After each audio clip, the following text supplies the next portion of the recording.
Welcome to the Thinking Tackle podcast. Now, if you haven't already, please remember to subscribe so you don't miss a single episode. Now, today I'm very privileged to be joined by the carp fishing legend that is Dave Gawthorn. Now, Dave has made his way somewhat tortuously, Dave, 4 hours, I think, today. So thank you so much for coming up from the depths of South Wales. My pleasure, and thanks very much for you guys for inviting me down to do the Korda podcast. I mean, and it's fair to say, Dave, inclement conditions you've battled through as well. I have perfect grayling weather all the way down.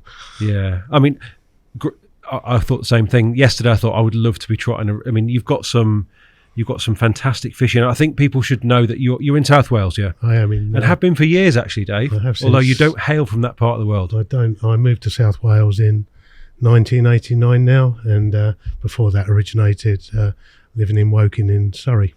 I mean, do you qualify for a passport yet? I think I do. Yeah. And when you come across that Severn Bridge, that does it still feel like do you feel like you're coming home, or is home in Wales now? I think home's in Wales, but I still have that inkling when I travel the bridge. The good thing these days is, of course, I don't have to pay for the privilege of going back over. No. Adopted Welshman, proud Englishman, I'm sure both apply. But you actually started, when we spoke ahead of this podcast, you started out by filling me in on your early fishing, and I do want to talk to you a little bit about fishing for leanies, which is something that none of us can do anymore, sadly. I don't think there are many, if any. Well, there's a few, there are a handful of leanies left. But you fished through an era during which they were quite plentiful, really. I done my apprenticeship with leanies, you know. Yeah, my first carp was a leanie. And did you feel that they were special then, given that, in fact, they were probably just carp to you? They were probably just carp to us. Yeah, you know. But looking back, how do you feel about the fact that you were able to catch these fish that have become so revered now? Turning the clock backwards, it's an honour to have fished for those fish that in recent years have become so revered, you know. And all the history waters, of course, most of them were stocked by Donald Leaney from the 20s at Redmire right up to, you know, the mid-80s when the fish farm packed up, you know. Yeah. I mean, the heritage of strains is something that we've talked about over the years quite a lot when we've bumped into each other at shows and the like. Is it still something you're passionate about, Dave? Oh, I love the mix of the old strains and the new strains and all the differences in between, you know. 40 years ago we never had Dinkenmule strain, you know. So, you know, some of the countries that have developed strains that we now can fish for, you know, in the UK, and indeed some of the waters I'm privileged to fish have many of those strains, you know. How important do you think heritage is now, Dave, given that we are largely fishing for carp that have been stocked in the last 20 years or so? I think heritage importance comes with age, you know. People like ourselves love the rich tapestry of carp fishing in all its shapes and forms. You know, people like Damien Clark is having the conversation this morning, exactly the same mould. But fishing's changed so much, so the newer generation of anglers, I don't think, fish to the same values and conditions, you know. I always say that if you judge your angling in pounds and ounces, then you're missing a great journey along the way. Can you expand on that, Dave? Like what kind of things have been important to you in your fishing and what remain important? So things that have been important have always to develop my skills, learn and conquer new challenges. I've always been like that since I was a child. I've always been an avid. I've had to get as much information about any subject, fishing or otherwise, you know, and then develop skills or hone skills in whatever I do. But nowadays, I like to fish decent waters with quality fish, with quality anglers, and enjoy the whole tapestry of fishing, whether that be the angling element or the cooking element or the photography elements and the beautiful scenic landscapes that as anglers that we see. I mean, and is that high on your list of priorities when it comes to choosing waters, for instance, is the aesthetics and the history of it as well? Yes, yeah. Or if it hasn't got a history, backwards. It's developing a history, i.e. there may be small fish stocked that are growing on to become the next generation of future fish for hopefully myself, if I live long enough, or certainly anglers to follow, the younger generation. Now, given what you know about strains, Dave, and the interest you've taken, the keen interest you've taken over the years in preservation and understanding of where we've come from as a sport, what would your perfect carp look like now? My perfect carp would be Pete Springgate's 36 out of the Yovany brace. Very Mary-ish looking Black Mirror type build, Yeah. Solid looking fish, not too deep, 3 foot long, 36, 37 inch long, just brutes of a fish. It's amazing, actually, Dave, isn't it? How many people that Mary blueprint still exists as the ultimate prize. In many ways, we've come through a period more recently when there's been a proliferation of scaly carp. Mary wasn't scaly, but still it's held so in such high esteem. Yeah, I think one of the reasons the fish is held in such esteem as well is when we look back at that era, there weren't as many big fish around, so fish like that had such a big impact to the carp world, and indeed if you go back to Walker's 44, it took the whole angling world, not just carp anglers, and nowadays fish of Mary's size are caught daily, sometimes hourly, around the country.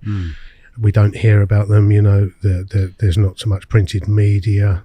The whole media spectrum has changed from having to buy your Angling Times or Anglers Mail back in the day to now all the media is on social media. Very few print other than the occasional book now. So the impact of big fish today and the proliferation of big fish available, I think for a Mary to stand out has now to be a 65 pounder. And often those fish aren't of the older generation, they're much younger fish, So how have you had to recalibrate your own angling and your expectations within angling as the scene has changed then, Dave? Well, I've never been driven by the ultimate big fish side of my angling. I've all along my journey I've fished waters with big fish, whether it be 30 pounder back years ago or 40 pounders or even 50 pounders, but they've never been my driving desire to go to a water, catch the biggest fish and then move on to the next target wherever that would be. And that was because I've always worked 5 days a week, so I've strictly, my fishing has been weekends or overnighters. And if you look at the anglers that chase the big fish trail, most of the anglers chase the same big fish. You could write down a dozen big fish and that's the ones that they target. I was never in that circle, although I knew and respected, and some of those anglers are my friends, It's interesting that quite a few of those hardcore big fish guys from the late 80s, early 90s don't fish anymore as well. It wasn't a sustainable lifestyle for them, I guess. Maybe there just weren't the numbers of fish for them to allow them to continue to chase the next thing. And I think also venues like that which held fewer fish and one supremely big fish target, those sort of waters don't exist so much nowadays, or are becoming fewer and fewer. Now, of course, we are going to talk about a couple of those really big fish as they were back in the day.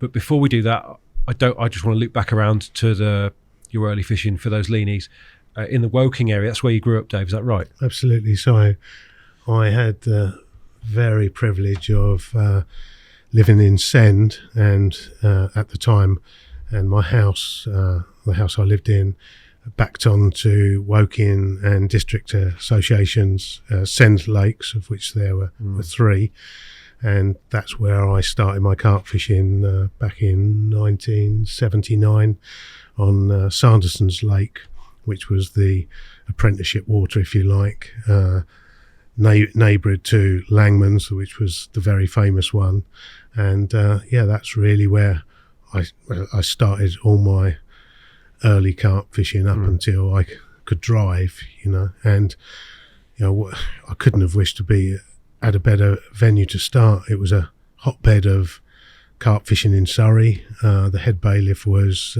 John Brough, who was an absolute legend to those who've ever heard of him. He was also the person that you got your Scouts angling badge from, so that was always a big desire to try and get that, and that had conditions on your membership as well, you know. So John was a very hard taskmaster, and you couldn't fail to improve your angling there, and it was tough, because that was an era where there was a lot of secrecy in carp fishing, so often anglers wouldn't talk to you. You'd get the occasional grunt, or you'd see somebody catch someone on the far bank, go round there, and they deny it was a bream or something, But all leanies that were stocked by Donald Leaney himself, and we have got a couple of pictures that.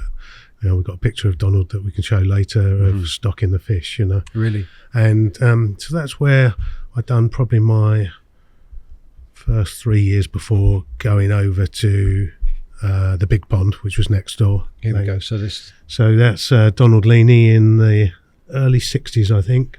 So these were early 60s for context. Yeah. You can see in this picture that Leaney is an old man by this stage. Yes, absolutely. And the 60s were the end of largely the end of his stockings, weren't they? These are among the latter stockings. Yeah, I think the last Leaney stockings might have just gone into the 70s, But and that was what's interesting when you look at that photograph against modern day stockings is that there's probably not a fish in there over 6 or 7 inches long, and nowadays the carp is very rarely stocked under 8 or 9 pounds, And of course, Sir Donald would go around in his pickup stocking the very famous lakes that we fish today, and of it's carp fishing history. That's what created really the carp fishing scene. Yeah, and those fish. What are your memories of the carp as they were, as you found them at the end of the 70s? How big were they? What do they look like? Okay, so another fallacy really is when people talk of leanies thinking it is actually one strain of fish. That's not the case, and there's never been the case. If you look at the Savay fish or the Frencham fish or the Woking fish, they're very, very much different. But these fish were in Sanderson's. So I started 79, 80. They would be as small as 8 pounds and as large as 22, 23 pounds would be the lake record at the time. And mostly mirrors, few commons, and mostly sparsely scaled fish with the odd linear. Because my memory of those, I think the occasional fish I did see, maybe you can put me right on this, from Langman's were heavily scaled, like almost fully scaled fish. Some of the Langman's fish were fully scaled. There was a couple of big commons there, and there was a couple of linears, and then the rest were fairly sparsely scaled. I'm afraid my only Woking fish was a Simo from Cobbetts. So I think obviously a much later stocking day. I think I'd left there. But, yeah, I'm sure you had. But Toby, if you look at the photographs in that folder, there's one picture of me with I think 3 fish in a snowstorm. Yeah, I've got it here. So this is your early. This looks cold. This time. It was cold. It was frozen over the lake. Oh, Dave, you look like you were practically in pain there. Look at those carp. So all 3 of those fish were out of that bucket that we just saw. Really? Because they look like fish that you'd perhaps more readily associate with the likes of Darrenth in the 80s, the deep-bodied, scaleless fish. Nothing at all like the leanies that he stocked earlier, let's say. No. Interesting. And do you think, because like you say, he was sourcing fish from all over Europe, potentially. Yeah. Not just the ones that came through Holland. These fish, that's a surprise to me. Yeah. Dave, do you remember that? I remember that day well. I caught 4. I had one in the evening before, then the lake froze up, and there was just a portion of the area in front of me that was ice free, and I had those three in the early hours. How old were you there, Dave? I was 16 there. Wow. 16. I mean, Dave Barnes' bivvy in the background. right. Yeah. So for those listening, there's a picture of Dave with a trio of leathery mirrors, and the snow is coming down around you, Dave, and you look freezing cold. Well, we never had no thermals then. And that's No. 40 years ago now. Long Yeah.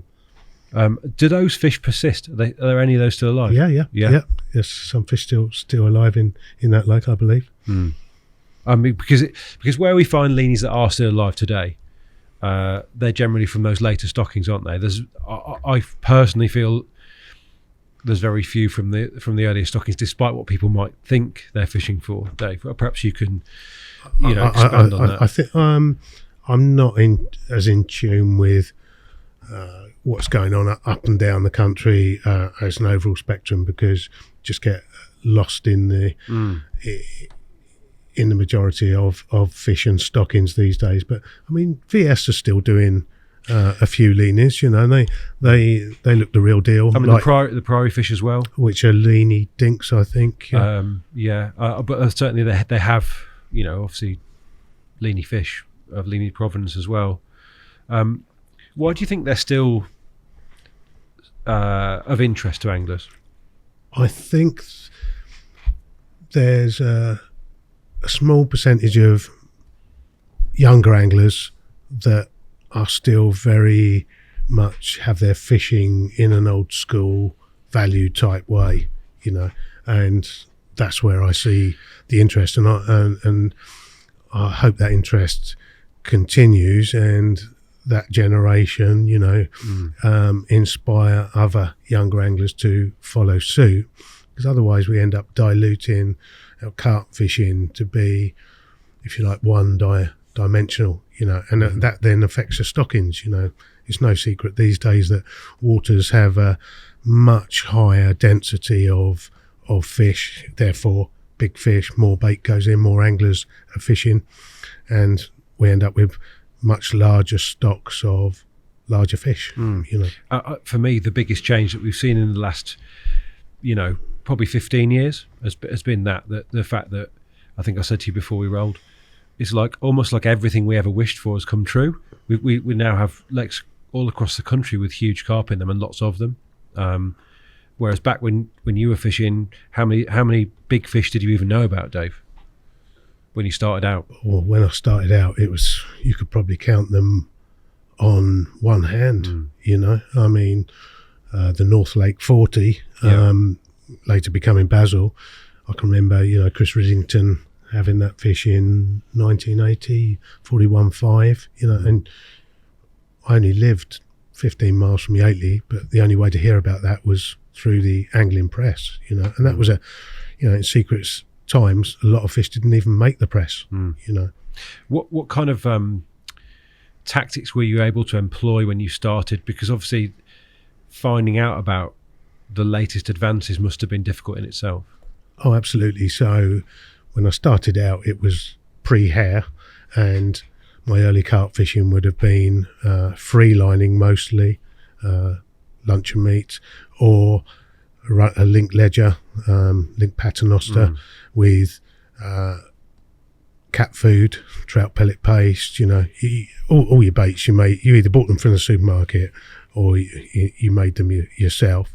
And then that transition just into the early 80s, the formation of the Carp Society in 1981, that allowed anglers like myself to go to conferences. So up until that time, the only conferences I'd have gone to would have been NASA, which was a going concern. And when the Carp Society come on, going to the conferences, that opened so many doors. Just seeing anglers like Rod and Richie and lots of other anglers, Bruce Ashby, anglers who took their time, And how approachable were they, Dave? As a youngster attending these conferences, were you happy to punish them? Oh, I did punish them, yeah. I think they were, really, because, to be fair, most of those anglers that you had recognised, they were all connected with a trade of some description. Bruce was doing his rods, Del Romang was doing his early Mark 1 Octonics and carp sacks. Rod had just launched Catchem, etc. Richie might have been one of Rod's friends on the stand, and obviously there was the social element at the bar, so you'd meet the guys, and that would open doors for information. Then the slideshows started, and I just couldn't take enough of it in, And actually, you're in the right place in Surrey. I was absolutely right. Are we talking BCSG meetings at the Crooked Billet around that sort of time, or is that before you? I can't. So BCSG meetings at the Crooked Billet would have taken place, but at that time I wasn't yet a member. To have been at those, Dave, would have been something for you, I reckon, wouldn't it? Jack Hilton. Yeah. But I he mean, was the master, for me. Yeah. How long was it before you felt like you were progressing and becoming more proficient and more, more in tune with what tactics were being used successfully across the country? I think the big change was the hair rig. I'd been shown the hair rig. I tried the hair rig and had a take and struck into nothing midair, and dismissed it and went back to freelining the next night, and then 3 months later revisited the hair, and that was a real turning point. Combined not just with the hair rig, got to making my own base mixes. We knew where to source the ingredients, that had become more accessible. Carp Fever had come out, so there was bait recipes published. Carp Strikes Back, all of this sort of 1981, 82 as a keen youngster, and quickly started to assemble what needed to be done to catch fish, and started catching a number of fish along with my friend Dave Baker. By this time we were sort of fishing together. Dave had a car.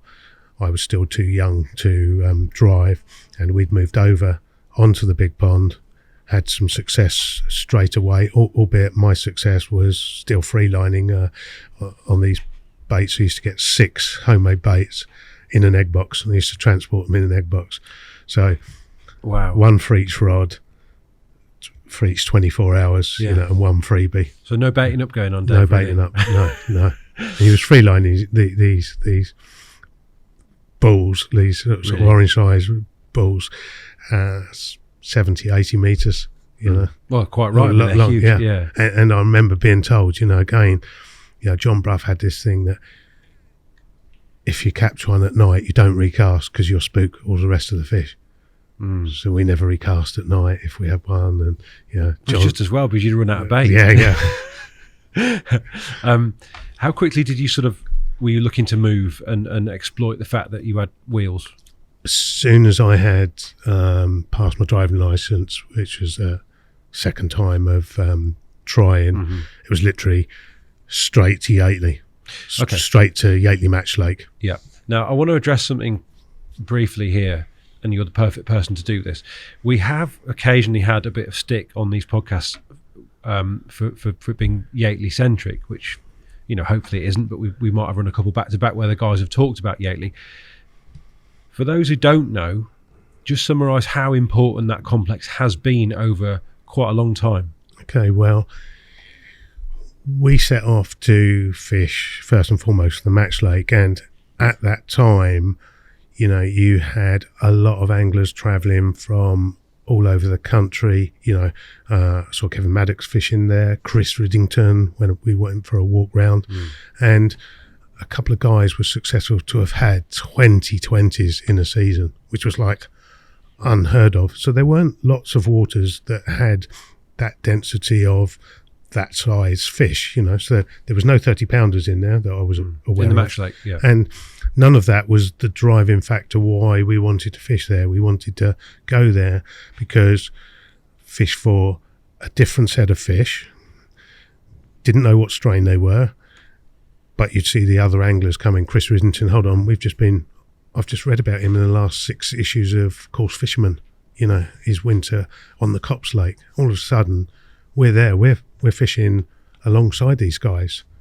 So I spent probably a season and a half fishing the Match Lake, and I was doing work nights as well, so travelling 2 nights a week during the week from Bisley in Surrey where I worked. And then the big change for me really was just one Saturday afternoon I wound in and walked over the other side of the road, so the car park, the Lily Lake, or Pad Lake as it got later known, and the North Lake, and I had a walk round the complex. And as I walked between the Lily Lake and the car park lake, there was an angler fishing into the Lily Lake, and he was clearly carp fishing. I think he actually told me he was tench fishing at the time, and he had a run and struck into clearly a carp, and I didn't even know there was any carp in this place, and caught a 26. I can't remember if it was 26 or it might have even been 30 pounder. Huge, like earth-shattering size. Absolutely. Yeah. And swore me to secrecy. You can't tell anyone, which I didn't. And later become friends with him because he moved from there later that season onto the car park, and I used to go and visit him. And I think it was the following year I thought, this is much quieter over here, less people.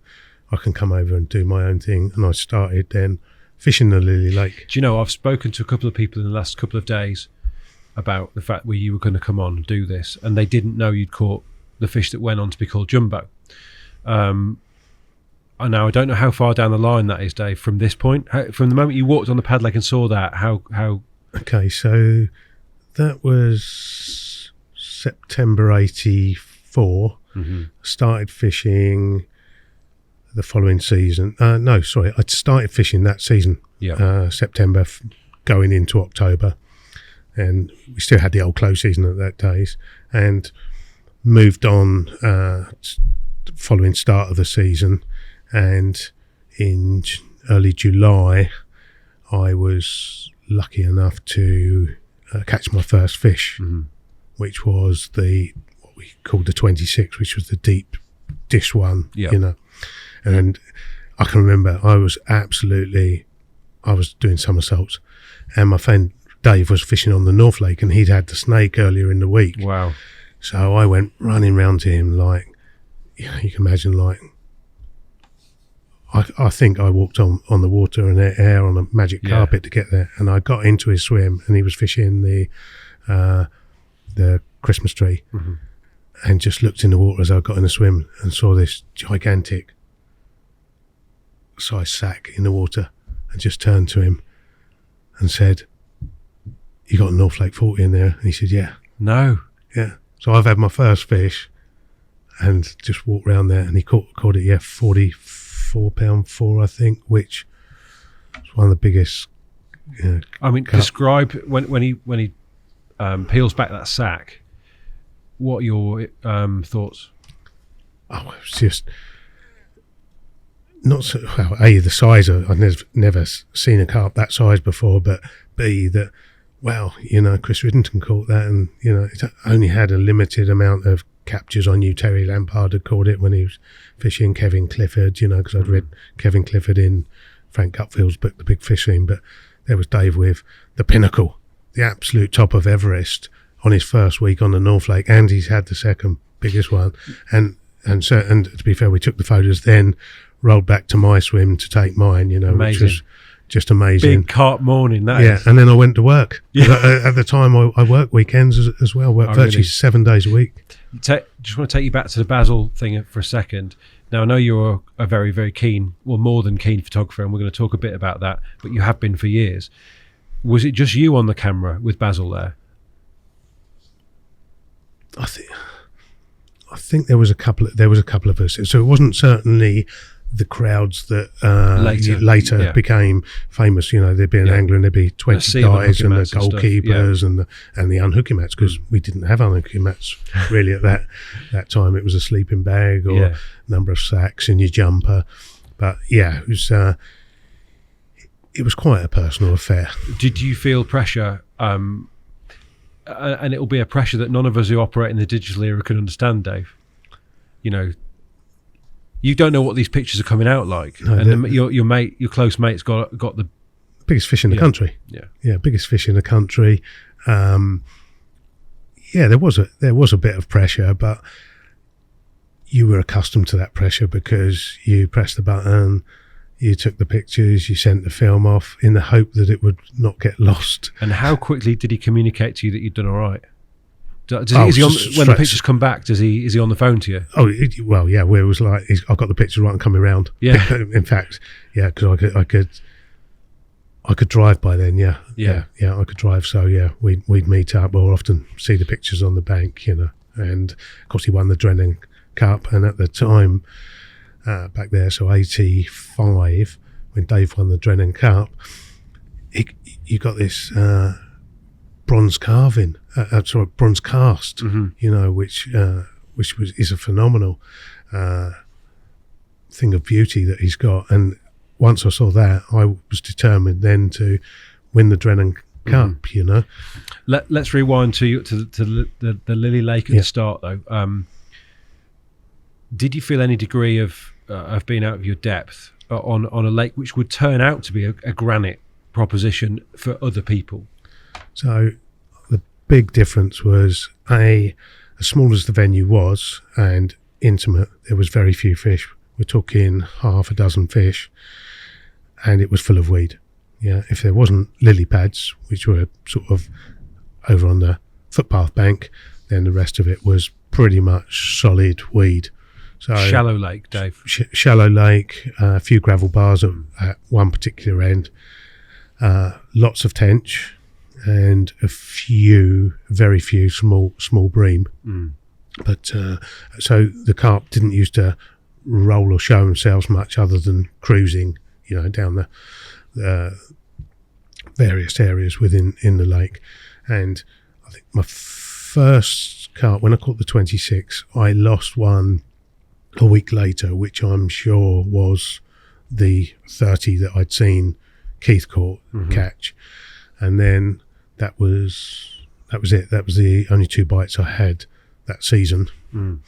So I went back on the following year, 1986, and I hooked the big one again, and it weeded me up, and stupidly I went out on a lilo, but I'm a non-swimmer and still am a non-swimmer today, and I bungee strapped myself to the lilo, and I got over the fish in the thick weed. And as you may have done yourself sometimes, that although it feels thick weed from the bankside, when you actually get out there, they're just on a strand, and the line pulled away off the weed, and then the fish went ploughing off underneath, and the lilo flipped. So I was underneath to the bottom of a lilo, in the pond, with the line going around my leg, the big, and I'd seen the fish as well, and I knew what one it was. My legs there, and managed to. The line came off my foot, and managed to scramble back to the bank, bungee strapped to this lilo, and realised then that was a pretty foolish thing to do. But when you're young, and innocence goes against your thoughts sometimes. Of course. And the fish came off. Yeah, the fish was long gone. Yeah, wound in the hook, and fish had long gone.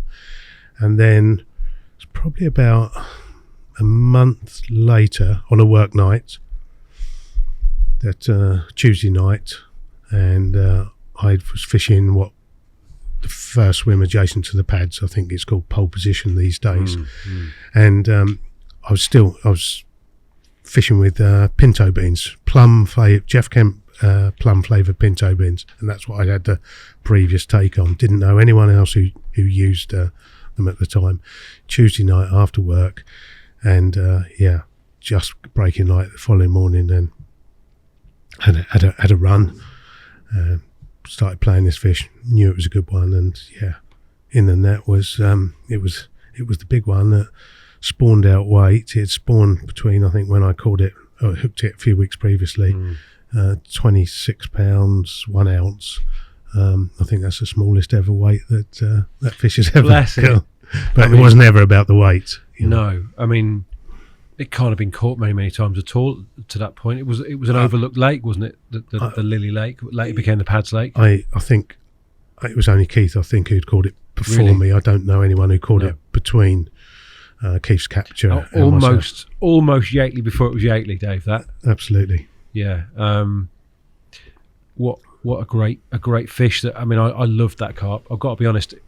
It was one of the fish. It wasn't a glamorous carp like your basil, but a character, I would say. Huge sloping head in later years. We have got a picture, I think. I've got a picture. Yeah. But I can remember. I've got a vague memory of the shot. I think you did something maybe, or it appeared in the history of Yateley. Yes, I've done a chapter for the first book. Yeah, and I think I had a picture of Keith with it actually. So there we go. So right, okay. Talk us through that then, Dave. What's going on with the? Is that like a badge or something you're wearing? Yeah. So that's so at the time, I think there was a little collective of anglers, the Yateley Hit Squad. They called themselves. Right.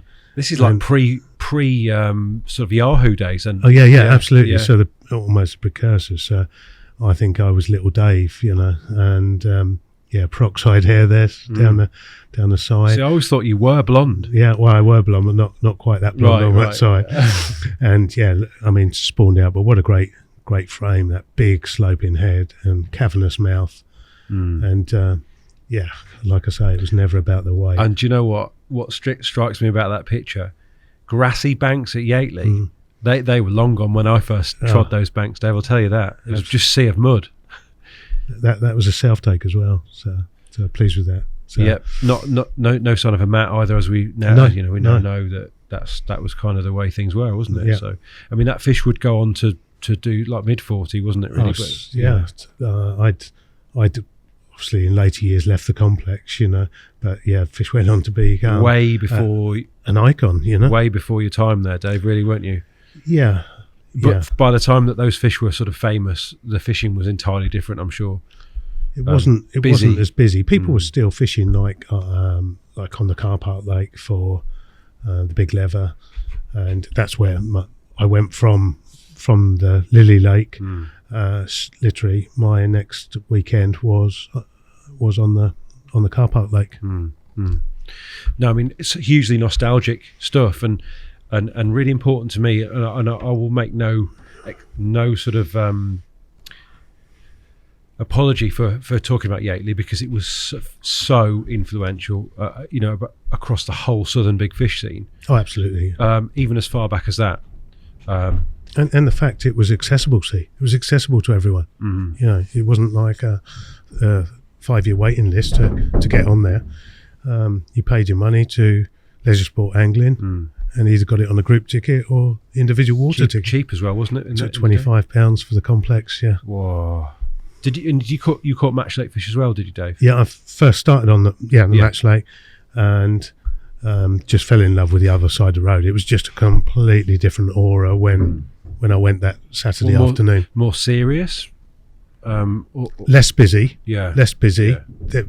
Not everyone was fishing for carp on the car park. I think first time I walked around, there was a couple of tench guys, and when I walked around the North Lake, there was 50-50 carp anglers and tench anglers. In fact, a couple of the guys there were fishing. There was a gigantic bream of over 13 pounds at the time. Wow. As much as I'd like to stay with the Yateley theme, the one thing that I think you're perhaps most famous for, Dave, is your association with Ashley Pool in what is just about the southwest. You probably wouldn't call it the southwest, but it kind of falls into that. How on earth does someone who started carp fishing in '79 manage to get on Ashley in what was probably its heyday? So, I'd always wanted to join the British Carp Study Group for personal reasons, to be a member of an organisation that had Pete Springate, Roz, Jack Hilton, and it was fundamental that I'd already noted that most members of Ashley Pool were British Carp Study Group members. Let me stop you, because I want to know about how, perhaps even more than Ashley, talk to me about getting into the BCSG and the interview process, and how difficult that actually was at the time. Oh, it was, at that time, it was supremely difficult, just like today, you document your captures, but at that time there was proper scrutiny, to to back up your catches. And my first interview, I got turned down. Did you? I got turned down. Had you caught jumbo at this stage? No. That was, I got in 2 years prior to that. Okay. So I got turned down, walked away. What was it like, Dave? What was that? Who interviewed you, and what was the feeling like? And I think it was at the time Mike Starkey, or might have been Chris Ball. I think it was for Mike Starkey. The Surrey region, yeah, which was quite a hotbed as well. Absolutely. Yeah. And they were very good and said, like, give it a couple. Because you're a young lad, like they don't want to. I was put you off, presumably. No, and it didn't put me off. I thought, what did they say? Go away and catch more fish. Yeah. Give it a couple more years. Yeah. So that's what I did. And second time around, I was accepted into the group, of which I'm still a member of today. And again, something else that transformed my fishing, going to a regional BCSG regional meeting, sat down with Pete, Ken, who've became great friends to me today, Robin Dix, Gary, and obviously Dave Baker, he was a member as well. So we loved it there, and that put us in touch with other anglers, and you network off just by talking, don't you? Yes, and what it's giving you there is access to privileged information that a kid on the street can't get, right? Surely, without a doubt. I mean, Stevie Neville would come in every meeting with brown paper bags of stainless products that we'd asked him on a bit of paper the previous meeting. It was just such a... There's something of the secret society about this, Dave, isn't there? I mean, at that stage, did the exclusive nature of it worry you? Should it be more democratic, carp fishing? It didn't really. It was just so exciting as a youngster to be a member and rubbing your shoulders with Pete. This is the guy on Pete the back Springate, of Pete Springate, back cover of Carp Fever, the iconic brace shot, that inspired a whole generation. Even today, that photo still stands the test of time. Can you imagine what it would have been like for me if Jack Hilton had walked in there with Tom Mintram? I'd have probably passed out. Which is kind of what happened to Chris Ball in the same situation, wasn't it, on his early meetings? Yes, he was a youngster, so quite similar, I would think. Did you find the guys approachable? I mean, how old are you at this stage? I'm 18. So you can have a beer at the bar? Yeah, but I didn't drink. I didn't drink because I drove everywhere, so I didn't drink at all. How do you think they viewed you? Oh, they like me. Right. Yeah. So I was very friendly with Robin Dix. Robin was very friendly with Pete and Ken. Mm-hmm. So we were on their table. Yes, we were straight away. First meeting, come sit here. So and because you're young, do you think that gives them an excuse to take you under their wing as such? Slightly.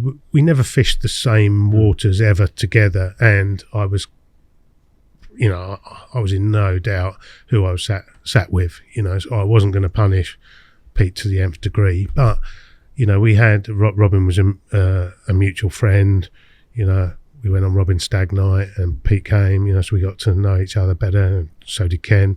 And Pete introduced me to Johnny Perkins from the Southwest, and you'd phone them up, I'd write to the guys, they'd write back, and whenever we saw each other at conference, we'd share a tale. Never any delving where you're fishing, Pete, or whatever. I wasn't that. I had my own fishing to concentrate on. It was just nice to have those people around these were people that I inspired me. Absolutely, and you're able to mix with them. And I guess in those situations, they're giving you the nod on stuff. You're saying, I'm doing this, what do you think? And they're going, you're all right, son, carry on. And little things like the odd bottle of flavour. Are you interested in bit some of of this? salmon? No, Johnny Perkins done a spicy salmon, which was really good. Casein. Yeah. Often, would you like 10 kilos of casein? Yeah, sure. If it's good enough for them guys to be putting their faith on it on Raisbury, then that was certainly good enough if I was using a bit of casein, And would you say that it would have been possible for your fishing to follow the same trajectory had you not had access to these guys? I think I would have followed the same trajectory because most of those guys were certainly Pete and Ken were fishing the very, very low stocked waters, low density big fish. It was never the big fish which really drove me, but it was fundamental that getting into the BCSG was the first avenue to then apply into an application for Ashley Pool. And how often, or if at all, but just talk me through what these meetings looked like. You go to the famous Crooked Billet pub. Is it informal in the sense that you just mix and talk and drink? Very or informal. Not drink in your case. Yeah, very informal. So there's no speaker. There's no one sort of like you never got visited from on high by Pete Moen or Kevin Maddox or someone like that. No, not the meetings I went to. You'd see them at the national conferences. The BCSG / CAA conference. Peter and Kevin would be there, and you'd meet up with other BCSG members. There'd often be a little meeting in what we called the green room at Wembley. So various BCSG members from around the country would get together, and you'd see the same old faces. That's where I met Mike Wilmot in the green room, and at the time he was just starting out Essential Products and had a trade stand, and you just meet up with the same guys year on year. Jim Hindle, the guys from up north, the Tomlinson brothers, Bernie Loftus, I hope I'm not misquoting Tim Paisley, but it feels a bit like the Carp Society was a reaction to the exclusive nature of the BCSG. Tim didn't like it, did he? So much that it was that exclusive. Yeah, I'm not sure of the reasons, but it was clear that the Carp Society was then formed as open access to anyone, of which as soon as the Carp Society, I was a member. You benefited from both, didn't you? Oh yeah, absolutely. I think I was certainly early double figure membership of the Carp Society when it started out, and those conferences again were really big. The early Luton ones, then the Dunstable ones, and you had to be there. I never missed a conference. Amazing, right? Yeah. And so, how do you engineer your way into Ashley then? Okay, so Ashley was always a dream after reading Quest for Carp, which was Jack Hilton. Jack Hilton's Quest for Carp. Back before I started carp fishing, I'd read the book. I'd seen the book in the library, seen Jack's name, knew Jack was a big angler in the carp scene, but also Jack fished for other species, chub, roach, barbel, with his friends Bob Buteau, Bill Quinlan, Ned Arbery, etc. So I was keen to read the book, and half of the book was dedicated to Redmire Pool and Ashley Pool. There was, that was 50% of the whole book. But there was a couple of things that intrigued me. Jack's approach to his angling, which from reading that book, the preparation and the work that they would go building swims, platforms, looking at their tackle, solder blobbed salmon hooks, they went to the nth degree before they even got on into the angling side. And that always stuck with me, that preparation, planning in my fishing. And I literally took that from there. Is there something in your personality, Dave, that makes you predisposed to this intense planning? I think in my mind,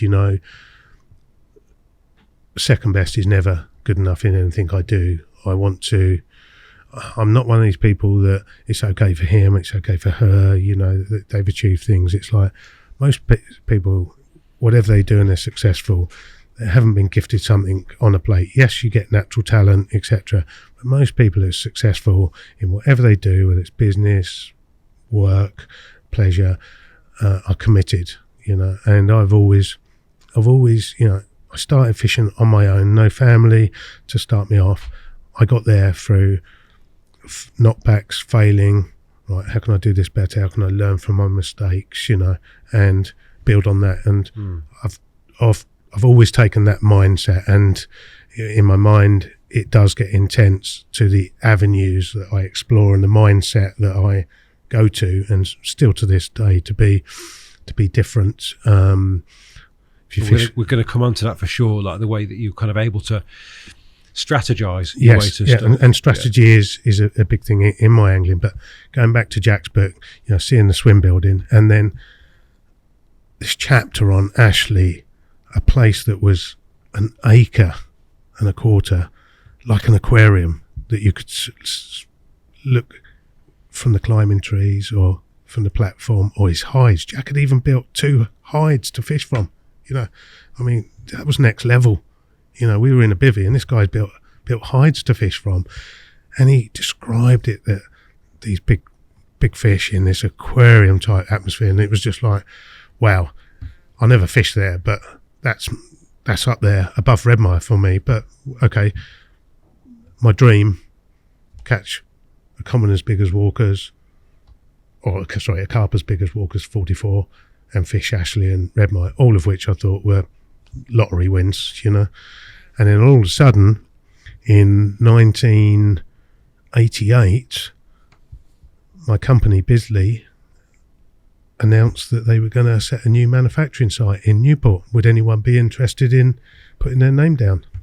Straight away, I was like, yeah, different. Why straight away? It's not a no-brainer, Dave, that. Oh, I'm 22, 23 years old. I've got nothing to lose.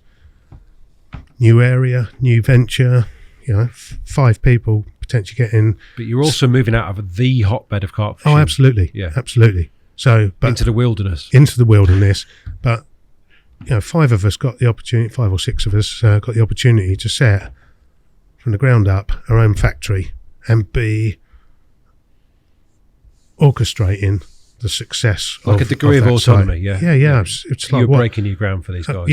I wanted to be one of those people. I did, and I knew the fishing. There was nowhere in Wales, but I quickly looked at all the southwest region of British Carp Study Group and the RO for the Carp Society, which was Nigel Cobham. So I wrote to Nigel Cobham, Alec Welland, and Mike Wilmot. I'm looking at moving. So I hadn't been given the job offer. I'm looking at moving to the West Country. Any ideas where I fish? So all 3 came back, and it was nearly all the same waters: Ashley Pool, Bradley's, Hunt Street, Frampton Court.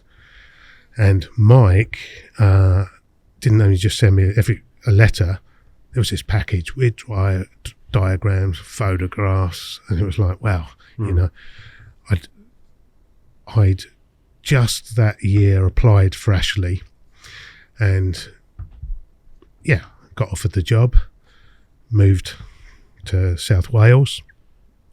I'd joined Frampton the year before. As soon as I got an inkling, I wrote to John Ledbetter, I think, at Frampton Court, and it was open membership there, so I joined there and then. So I was there a year before I even moved up, and then from there got to know Mike better, got to know Alec better, other Southwest BCSG members once I'd moved up, and I suppose it was 89 I moved. 89 I continued to fish back in the Colne Valley as a final year, Rodney Meadow. Yep. Wow. And okay, so you're in the circuit there. Yeah. You're going to move from out of the frying pan to the wilderness. Absolutely. To mix some metaphors. Yeah. Then by a strange twist of fate, Peter Mohan, who was running the syndicate, passed the running of the syndicate to Alec Welland. But I'd had a couple of calls, if you like, prior, saying that all the time I'm a member of the Carp Society, I've got no real chance of getting in Ashley, albeit that political, Dave. That I'm top of the list, I'm told. So you're being blocked by the fact you're allegedly. Okay. And there was no way I was going to drop a membership or get involved in politics. But a change of tenureship, let's say. And Alec phoned me up and said, look, this year it's got to remain a settled syndicate, but if a vacancy comes up in the future, that nod's as good as a wink. Absolutely. You're in. And the following year I was in. Talk about Ashley. Toby flashed a picture up earlier. Let's put it up again, Toby, because it is a remarkable little pool, isn't it? Oh, it's phenomenal. Describe to people who don't know what Ashley was and is. Okay, so what we're looking at. We're talking 1.25 acre, fairly rectangular shape, with, if you like, for the listeners, a deep bay on the right-hand side, full of lily pads across the surface. Like full though. Are we not? This is not just any old lily Yeah, you pad can't pool. over exaggerate that, can you? And that, no. Stunning. It's like And, yeah. and on the bottom is littered with cabbages, and the water is tap water, clear. If we look on the photo here at the far end where the house is, that's what we call the deeper end, and you can see that that's slightly less weedy. Yes. And You can actually see under the surface of the water. yeah, can't you? yeah. That's That's incredibly Tap. clear. And so that's from the climbing tree on the dam, and it was everything and more. Station pool. Station pool. So what was it built for, Dave? It was built for the steam engines for the Southwest Railway. Yep. Would come alongside the platform and get the water out of the pool to top up for the steam engines. And I don't think I've ever had the question. I've never heard the question put. But why was the owner of the house and the pool happy for people to fish there? Well, the owner at the time, Tom Groves, when I joined, I think he was he'd retired when he purchased the pool in '82, and part of the condition was we paid our membership or the lease, which was fairly low and manageable for what we're talking about here, and we've done the upkeep of the pool and also any jobs that he needed assisting on the estate, chopping a tree down, anything which was heavy manual labour, we do that. And he had a nice bunch of guys. It was quite a strict syndicate, 8-man syndicate, 4 on 4 off, rotated. I think 3 of you could fish at any one point. So if you was the 4th member, you turn around and go back So home. you had to coordinate, did you, with your fellow rota members? Yes, yeah. I mean, I was on B rota, so I think John Baker, Dave Powell, Chris Davis, and myself for my first year. So you on weren't even on with Alec and Mike? No. Mike at the time I joined had been a former member, and then later on when I took over the running of Ashley Pool, I invited Mike back in as another member. I read quite a lot about it as a youngster, because obviously there wasn't loads about even when I was a young. It's the dream, surely, Dave, to have a little house with a pool like that in the back. How a carp angler hasn't bought that and gone, do you know what? I'll fence this and shut it. Absolutely. And my first year, it was just incredible place to fish. A complete set of conditions that I'd never encountered before, and again a turning point in my angling, where one season on Ashley, watching the fish behaviour, how fish communicate, how fish react in that small water syndrome. It's no secret, I think, that Longfield, Foxpool, really difficult waters, those smaller venues, those fish know when there's some there. Often Ashley, second night in, or you wouldn't do the third night, they'd be on edge, properly on edge. Talk me through the stock when you joined. So the stock in the pool, I think the season I joined, I think there was around about 30 carp in there, 32 carp, which in an acre of water is quite substantial. I think over the previous 12, 18 months, some of the fish from Little Ashley, which was below the dam, got stocked in, and they were under doubles, if you like. So the biggest residents were Lucky the Leather, Humpy the Mirror. Humpy by far was the most cagey, cautious fish, least caught. And then you had the two-tone common, or the Redmire common, which was a gift from the Redmire syndicate in the early 70s. So I enjoyed myself there, and again, I think I've got a couple of pictures of Lucky and Humpy. I mean, Humpy for me was, okay, so that's Lucky. We're going to come on and talk in detail about how you actually managed to trip this old beast up, but I know you didn't catch Humpy, Dave. You weren't. Yeah, I did. You did. I in fact, what a carp! The second time, I think Mike's pictures of it just incredible. I don't know if you, but these fish were practically neurotic, right? Because of the clarity, the size of the venue, and the fact they're up against good anglers week in, week out. Yeah, I quickly adapted my fishing. There's Humpy there. Yeah, just love the shape of it. I mean, it's reminiscent of shoulders, of maybe fish like Hearttail from Longfield. Like as a type of carp, I love that sort of fish. That session was just an incredible. I just returned lucky. Yep. I'd caught lucky, and for the second time, this was sort of early September, and I'd moved into an area that I'd been prepping for around about 8 weeks, 4 rotors. Yeah. And well, we want to dig deeper into this because obviously it's a pivotal moment. This is your first like concerted big fish campaign. You know, if we say the Lily Lake was a flirtation, this was full on the real deal, isn't it? Oh, absolutely. So what was it like to walk onto that lake? How did you feel? Because obviously it's taken you a while to engineer your way on.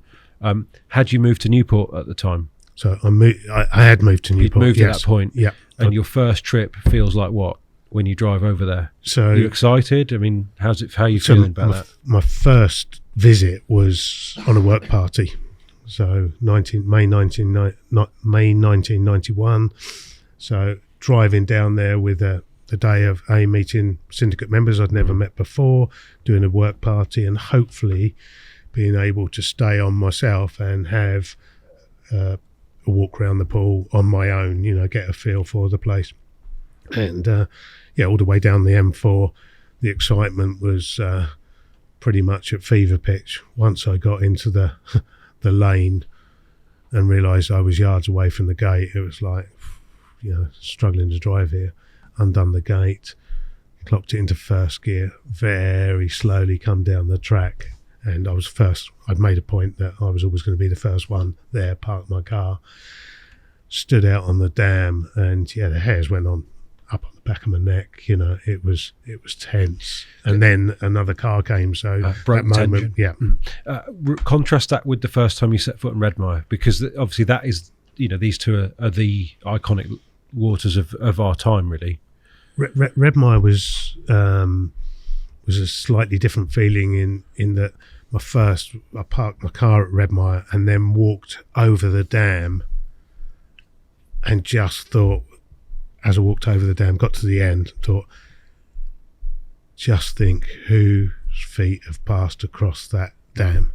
Right back to Bob Richards, Walker, Pete Thomas, all the syndicate that followed, Hutchie, Yates, you know, all the icons of the angling world at the time had passed through there. So that was a I mean, in terms of magnitude, there is no comparison between Redmire and Ashley. But for you, Ashley was more of a personal affair, right? Oh, definitely, because the size was, you know, I say to people, you know, Ashley, you get 3.5 of those into Redmire. Yeah. That's how small Ashley was.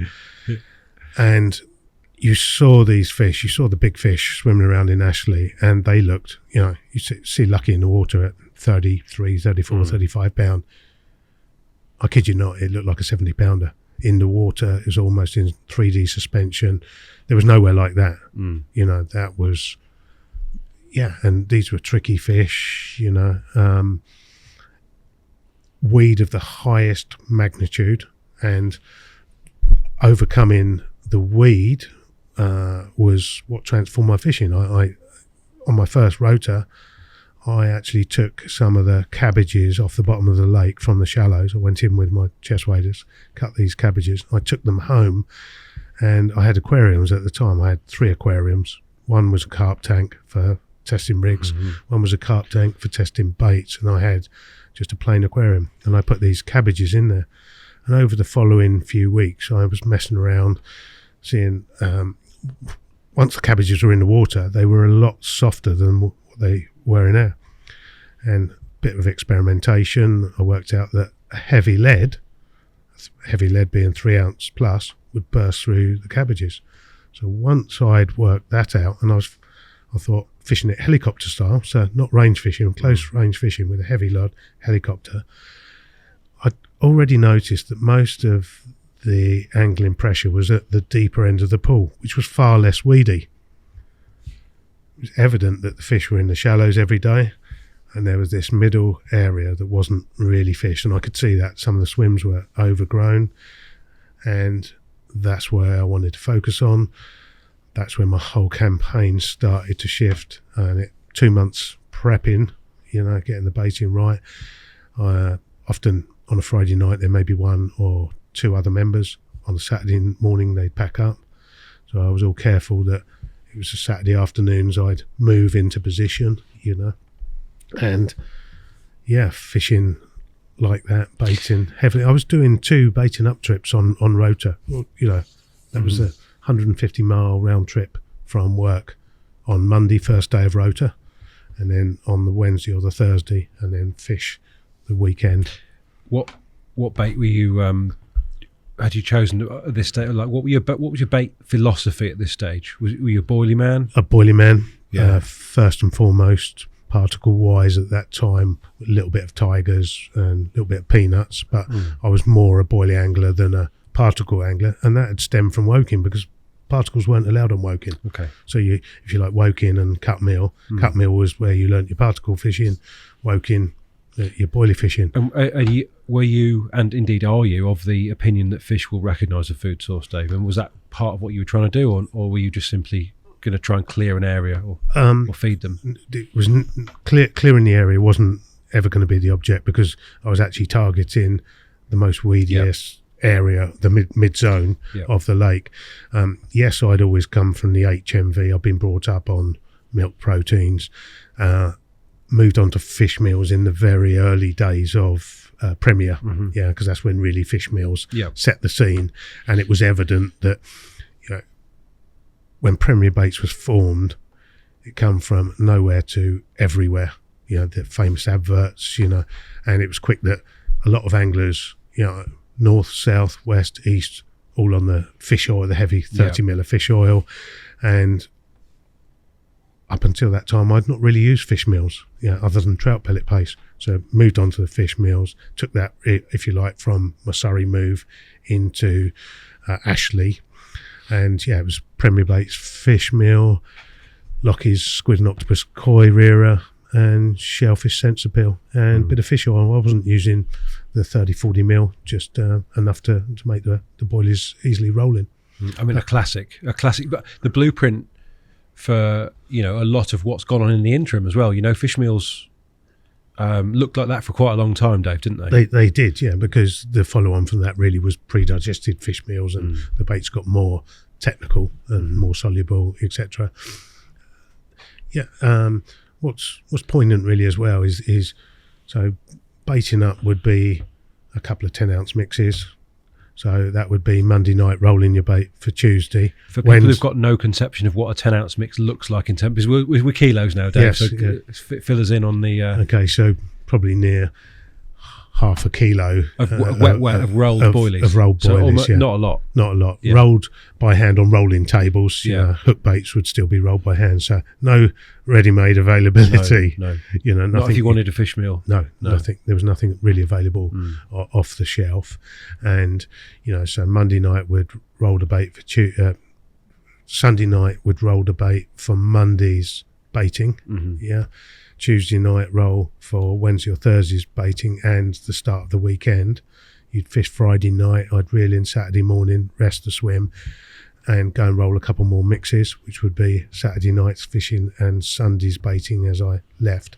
But of course on Ashley as well, everything was happening. There was always a fish to find, a stalking opportunity or watching a fish's behaviour. I mean, your fishing would either be done in the first a metre from the bank, or I'd fish the mid-section, and it was the mid-section that started to give me multiple catches on virtually every rotor. It took me a couple of rotors to really get going, but second rotor in, I caught lucky. Okay, my second session. And this is bombing a multi-strand from memory hook link. Yeah, that's it. Through the cabbages. Yep, short multi-strand, Creston multi-strand. I mean, mad stuff really. When you on think a helicopter rig. Yeah. I mean, do you think you were presented the whole time? Yeah. You were making sure you were, presumably. I was practicing at home. I was dropping. By this time. How are you protecting the hook as you're bombing it through? because it was the cabbage were almost the texture of a lettuce. Mm-hmm. So they weren't actually that strong in water. I noticed that the lead would penetrate through the cabbage, and because you're only fishing sort of 5 or 6, it's following through the hole. Yeah, it's following through the hole. Amazing. So it's not like you can really feel it down. You've got to bomb it in, and that's it. It is what it is. And my baits as well were overweight the hook baits. I was, even at that time, starting to put ingredients in there to make the hook baits heavier, so they were probably just falling alongside or underneath the cabbage. Mm-hmm. It was evident the fish fed between the cabbages, because you could observe sometimes go over the shallows and you'd see all the silt on the cabbage, and they'd been there that night. Yeah, she was another area of observation. So, all right. Do you think those fish just felt so at home amongst the cover? Is that was the main reason you fished there? And I think I was fishing in an area that had been very rarely fished. A lot of pressure, I think, was up the deeper end of the pool, which is where I started off. But then I moved, as the season progressed, I moved further into the middle area. So you're rolling bait half the time. You're fishing weekends. There's not a lot of room in your life, Dave, at that point, is there? No, it's fully taken. Is it the kind of obsession that you have indulged since, or was that the peak for you of? I've had various periods since where I've enjoyed when I've been fishing other waters, but maybe not to that extent. Not twice a week baiting. I mean, that was 160-mile round trip from work. Bear in mind, there's no podcast to listen to in the day either. Nothing. It's cassettes at the time. Yeah. CDs weren't even out, really. No, absolutely not in '91. No. And are you able to hold down the job? Are you able to do justice to the work that you'd set out to do in Newport? Yeah, absolutely. With the business? Yeah, the business grew. The site grew in size, from one extension to 4 or 5 extensions. So this obsession with Ashley hasn't had any effect negatively on your life? Not at all.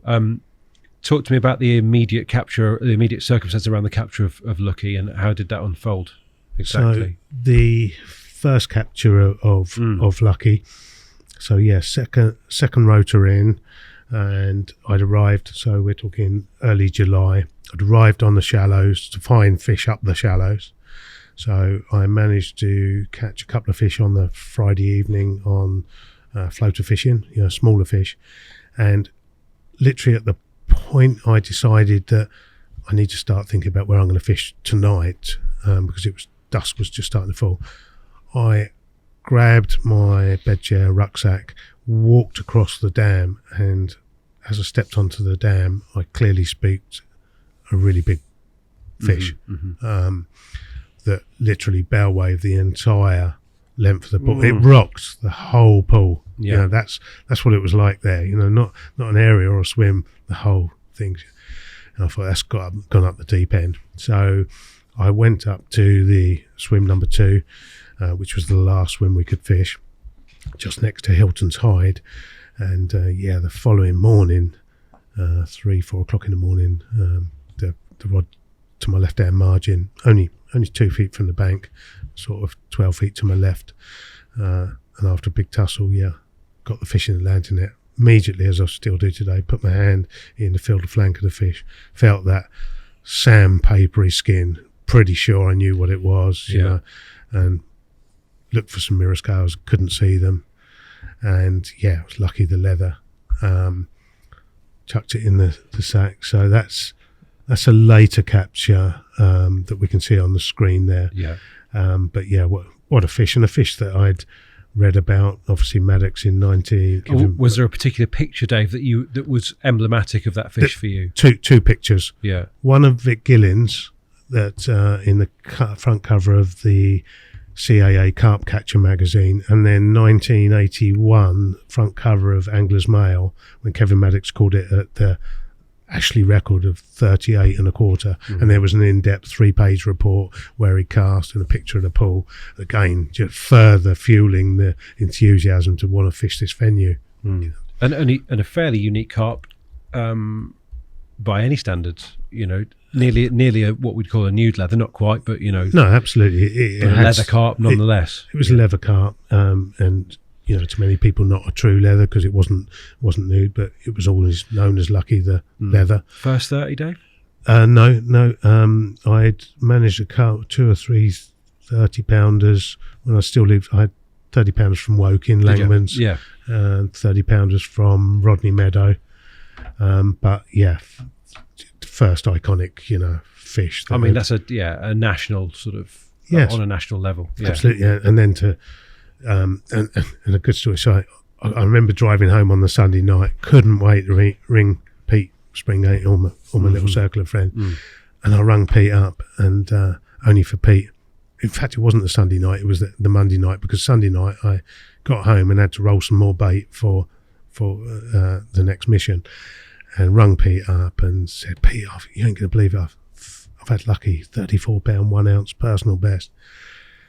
"All right, yeah, I've had one as well." And I said, "Oh, good. What, out of Raisbury?" He said, "Yeah, 45-pound, the first capture of Mary." And I thought, What do you say? what do I say? And to be fair, Peter, he wrote me a lovely letter that arrived in the post a week later, congratulating. So, but just an amazing fish for me, and truly amazing fish for Pete that then rocked the carp world.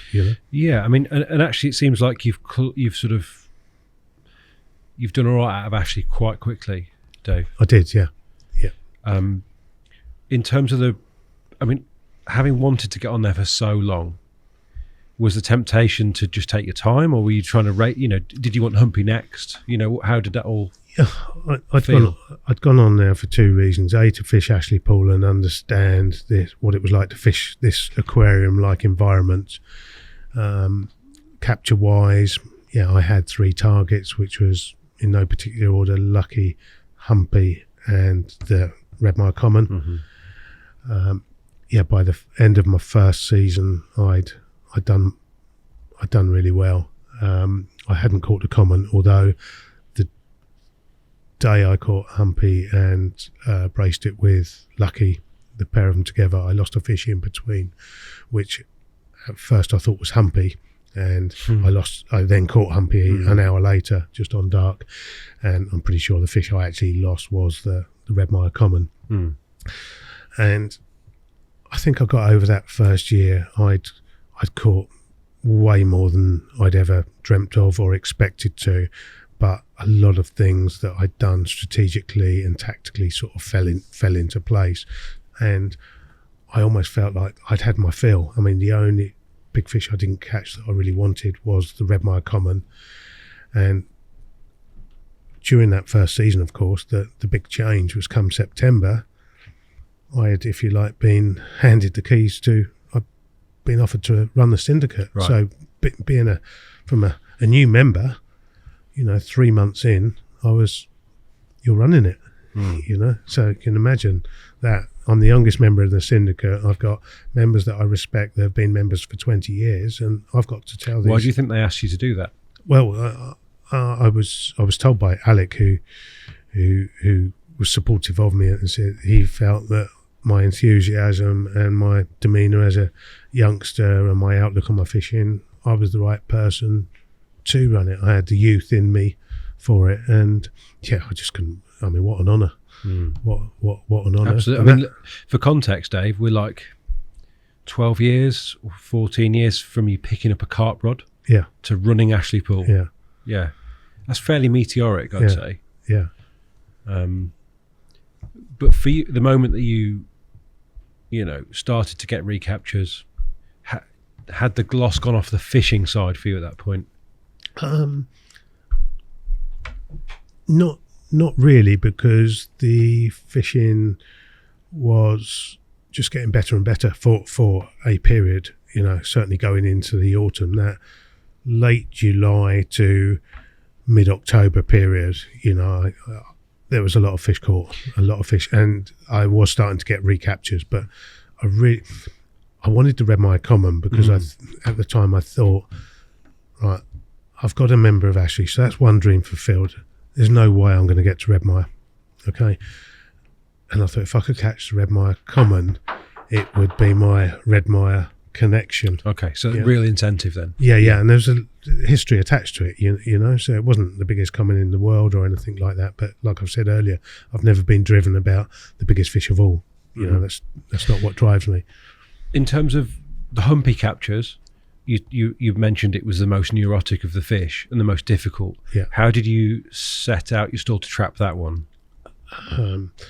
Observation, really. I'd noticed that a lot of the time it would hang around with two of the smallest fish in the pool that I deemed Humpy's bodyguards, for whatever expression. And I'd often see those feed on an area and Humpy would just sit back. And once those fish had gained a bit of confidence, he'd go in there and he'd actually push into them and bully them off away and allow this, almost like he wouldn't go jumping straight in and feeding, but he'd sit back and, I'm going to check this over and make sure this is safe, and very, very controlled feeding. Slow-mo. So hard to hook. So hard to hook, you know. And again, watching that fish and seeing how he fed in slow motion is a pattern that I've seen on many other big fish in years come by, which are often the ones that go 3 years, 5 years, 8 years and 10 years behind. I think there's a good example on the water that we can't talk about, Dave, that you fished, that we spoke about off camera, you know, that one that you unfortunately didn't catch, but again, a similar kind of challenge. Absolutely. Neurotic, big carp. Yeah, that 10 years between captures. Yeah. And I had for a season and a half, almost an obsessional desire to catch the fish. A lot of work went into looking at the area, targeting the spots that I'd seen it feeding. And when I did see that particular fish feed, I noted it's not how cautious they are. They're the other way, these fish.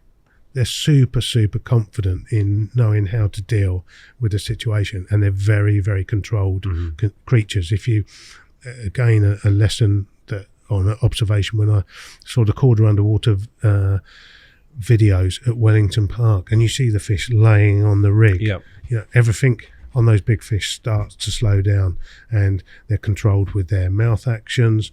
They don't go wolfing in and suck the fish. They're very pick up.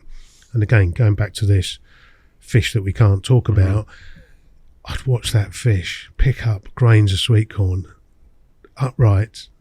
The fish would right itself, move along very, very slowly, and then you'd see the 2 grains of corn drop out the mouth. You think, I've only seen that pick up one. It's had one from 5 minutes earlier, and it's holding a grain of corn in the cavity in the mouth. And when the fish did get caught by a good friend of mine, Martin, he phoned me up and said, I've got it in the net. And I drove up there, and looked at the bottom of the mouth, and I knew it was going to get caught on a short rig, and I think Martin did. But the bottom of the lip was like wood, you know. Again, hook sharpness, you know, going in later years. You know, while we're on the subject of this giant mirror, you showed me, I must have been at one of the shows, Dave, you know, you'd drawn a picture of its home, or a map, if you like. You'd sectioned it up into inch squares, I was going to say. That's right.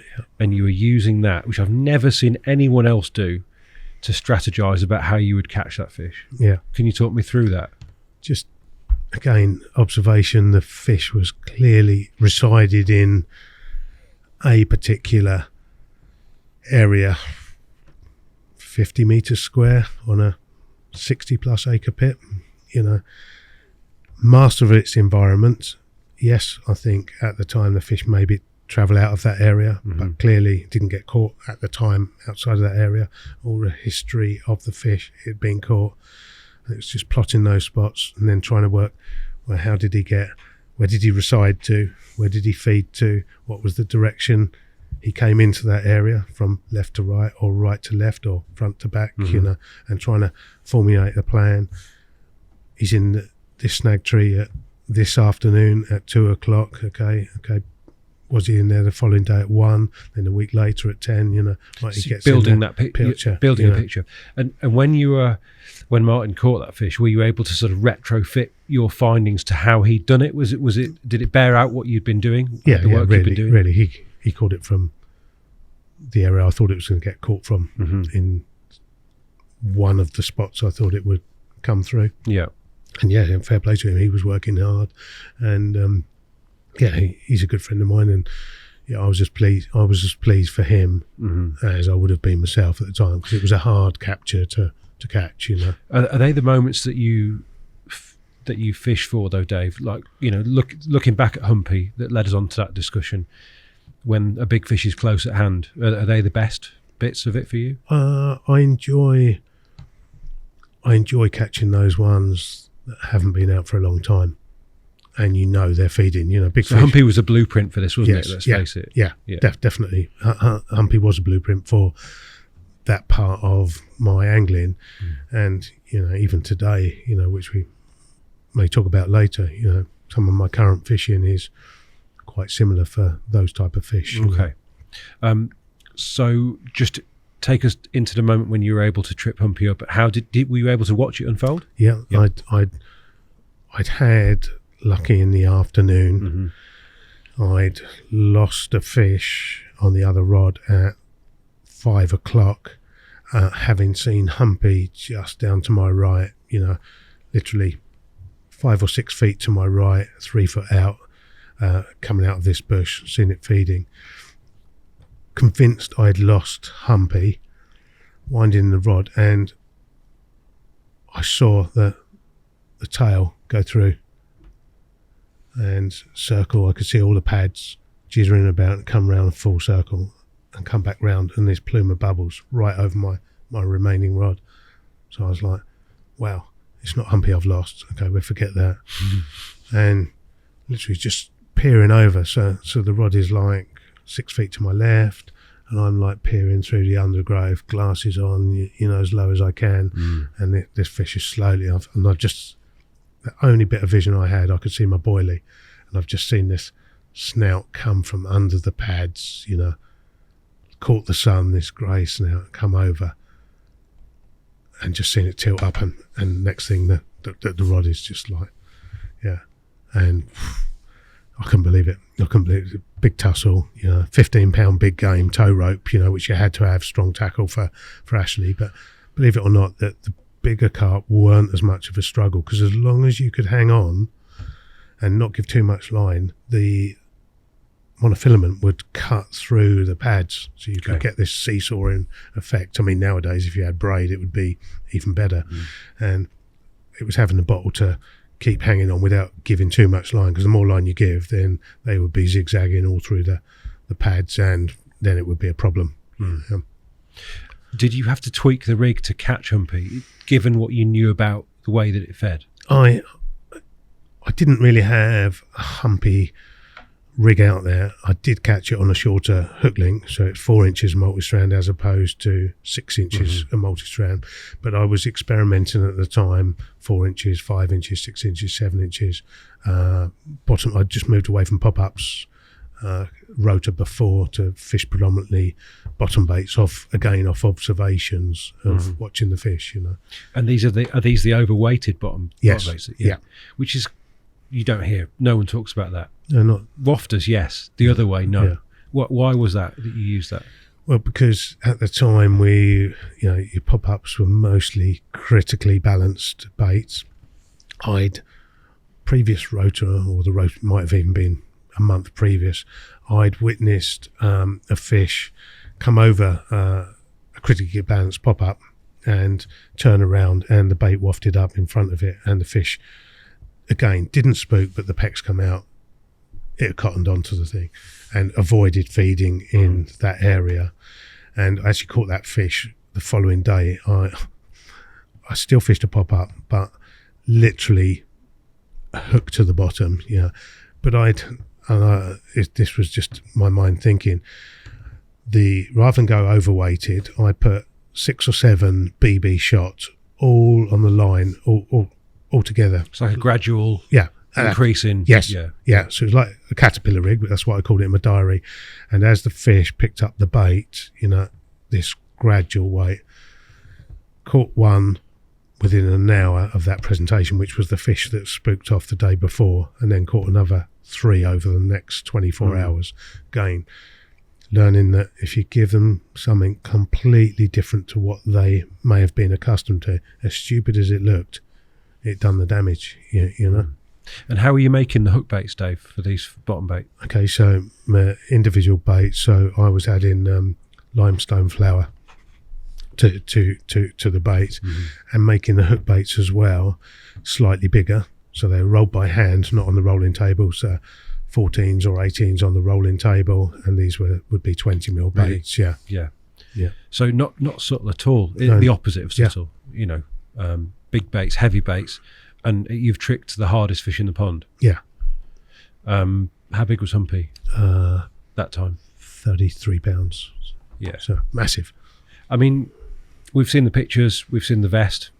What are your abiding memories? Can you still feel that? If you think back to that moment, Dave, is it an easy one to remember how it felt? I can remember the whole day that, I sort of moved into the swim in the morning on a Sunday, so at the end of the weekend, and had 5 fish, I think, throughout the day, and just to, I'd caught lucky, which was a repeat, but then to catch Humpy, that was like, when I look back on the captures, I hadn't been out that many times in the recent years I knew, and in the following few years, all the time it was alive. It was one that, would sometimes go 3 to 5 years without captures. So to catch it once, and then, I fished the winter and caught it again, and that was the end. That was almost the end of my winter fishing on there.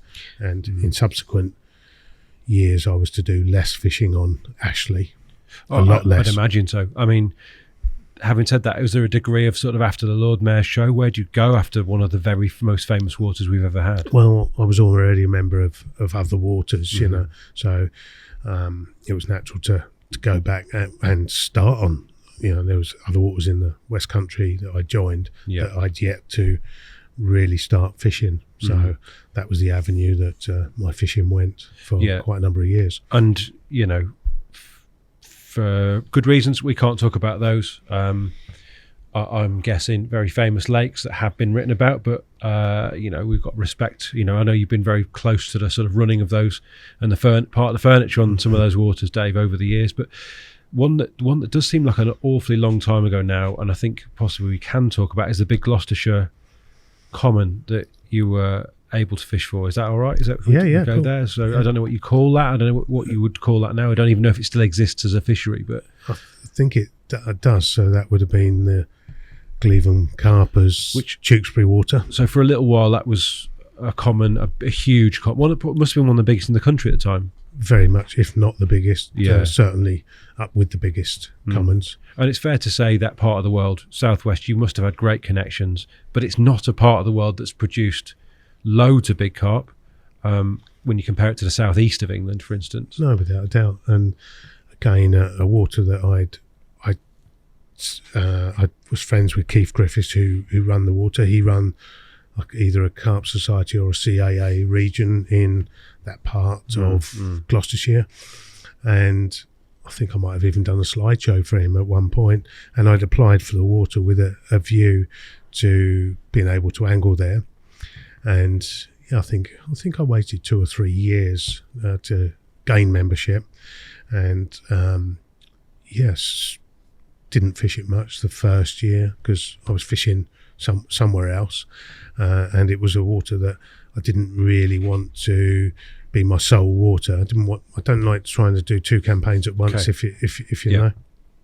But started fishing there, caught a couple of fish, and the following year thought I'd give it more of a go in the spring, and caught quite a number of good fish in a couple of sessions, including I had a PB mirror at the time, fish I think they called spot, 42 pounds, And that spring, I decided to do a bit of time on there.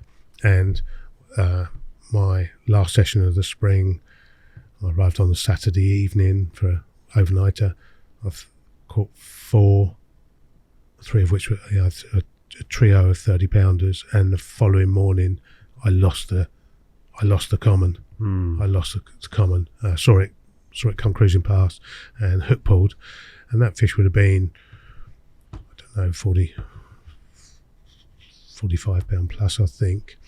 And then later that spring, I saw it got caught on the bank, and saw it on the bank for the first time, and it was a colossal fish. And I thought, come the start of the season, I'm going to shelve my other plans. I'm going to have a concentrated go for this fish. You know, having seen it on the bank, it was more impressive in the flesh than really. And it was a big barrel-shaped common.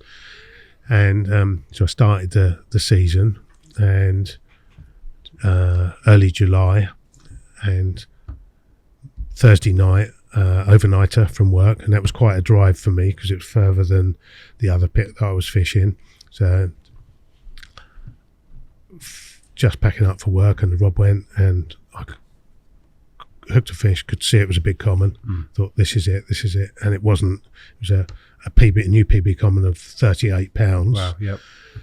And the following week, I spotted the big common in another area, so I moved over there.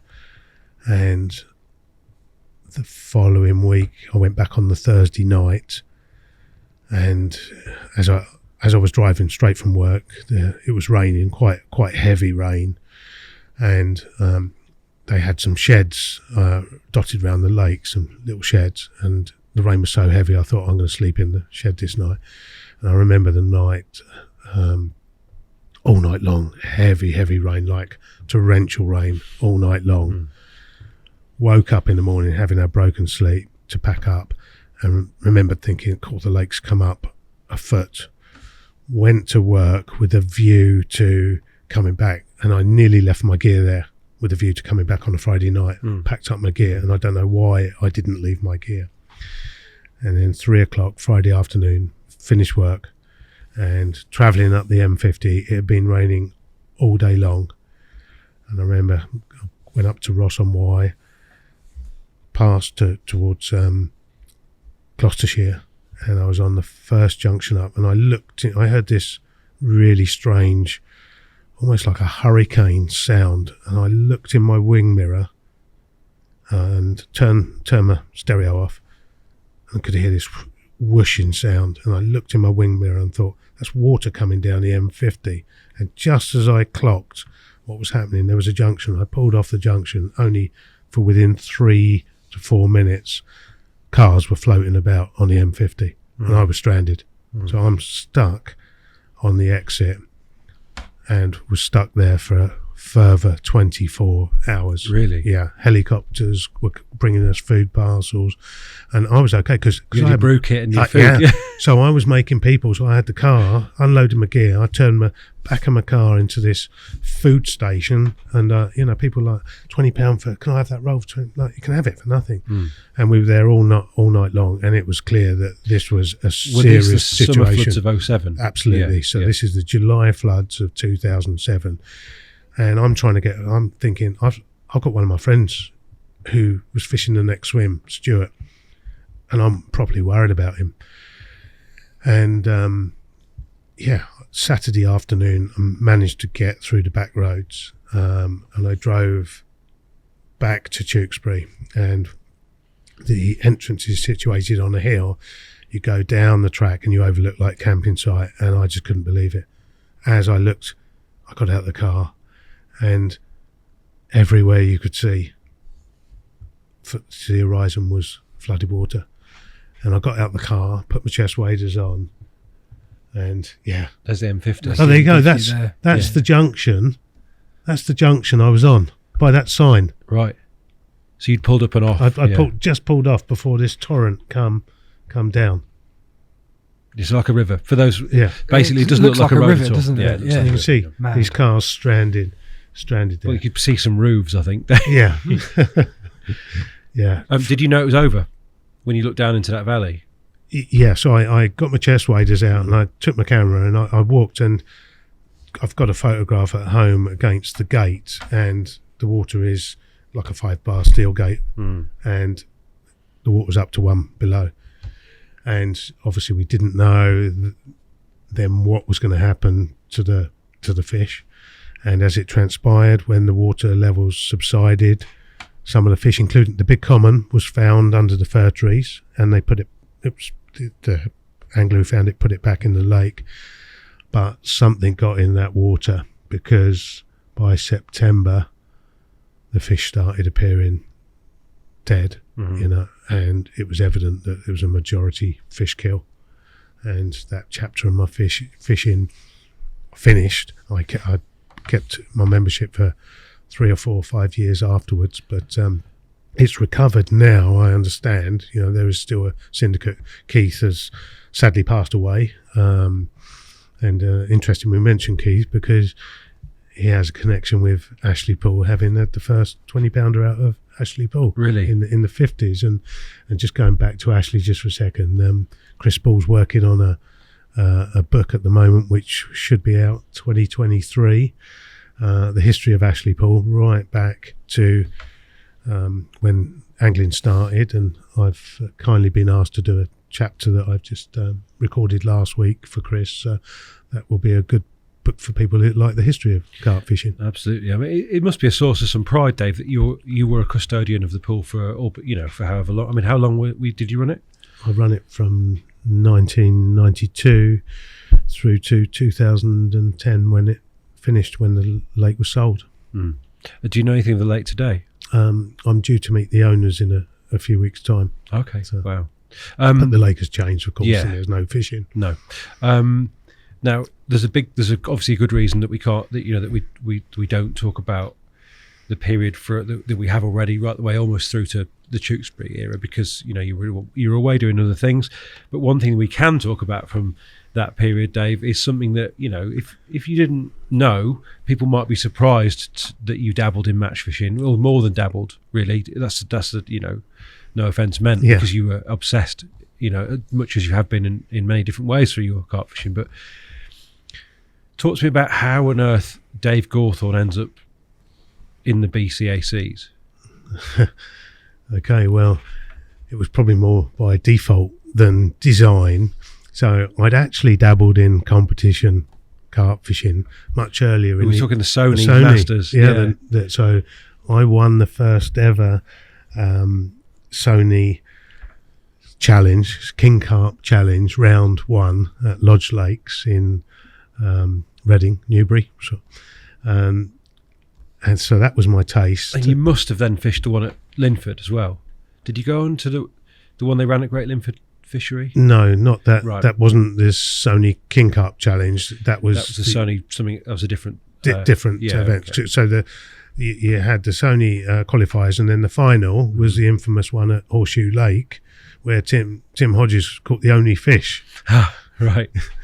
So he bagged the £10,000, right, and of course we were all in this together, so we all got a share of that, and he won the life-size Clarissa, and then the Sony event unfortunately folded the following year, which was a great shame because my interest in the Sony event was because I knew one of the organisers, and I thought, of all the things Sony could have chosen to sponsor, rugby, anything, yes, the cricket, and they chose carp fishing. Yeah, and unfortunately, the event was not everyone's cup of tea, and there was various publicity, not so good.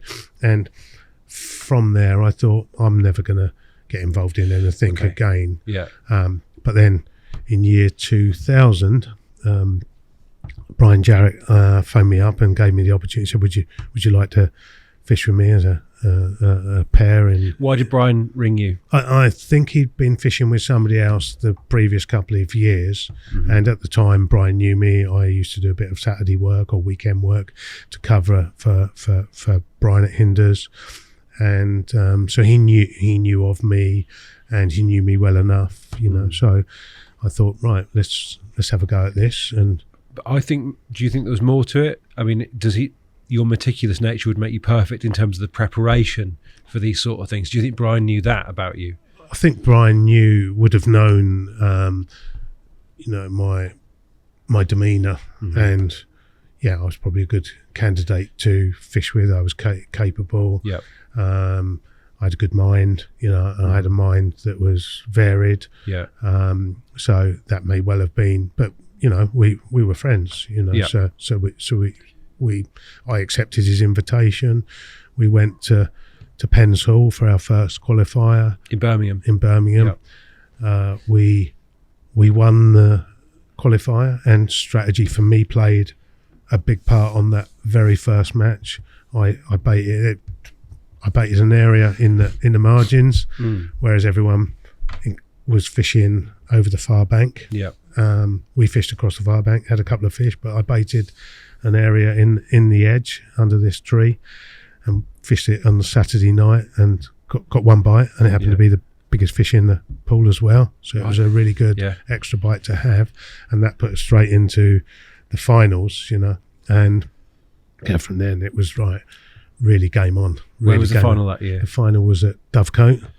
So almost, a water that you probably knew fairly well. I knew reasonably, and I knew that it wasn't full of fish, so I knew my strengths and our strengths would be not at that time catching lots of fish, but picking off a small number of fish. And we went to the final, and we won. Yeah, which is a quick way of summarising it, Dave. But there must be more to it than that. Yeah, there was. We come out very late in the draw. Yeah, but we got our first choice. I think we was in the high 20s out of 30 odd anglers out. But I was champion at the bit. Quite right. If you got your first choice, first choice, a swim that I was pretty sure people may overlook because you've got guys coming from all over the country, many of whom won't have done the prep that you've done, so they didn't pick it. Is that and fair or not? Yeah, I think again, if you looked at it as a whole, you may want to be in the main body of the lake. Corners are often not the areas to be, but this was a no fit. There was a portion of bank which was no angling. So it wasn't pegged, and it came from to our right hand side of swim was probably 250 yards out, but on the left hand side it comes to this peninsula which was about 125, and I knew that I could hit that range, and then it come into a bay to our left, and I didn't want to be in the bay, but I had this vision of maybe fish coming down up and down the far bank and getting swept into this area from the pressure on the main lake. And also, we discussed how many fish we thought we would catch, and we both agreed on half a dozen fish would win this.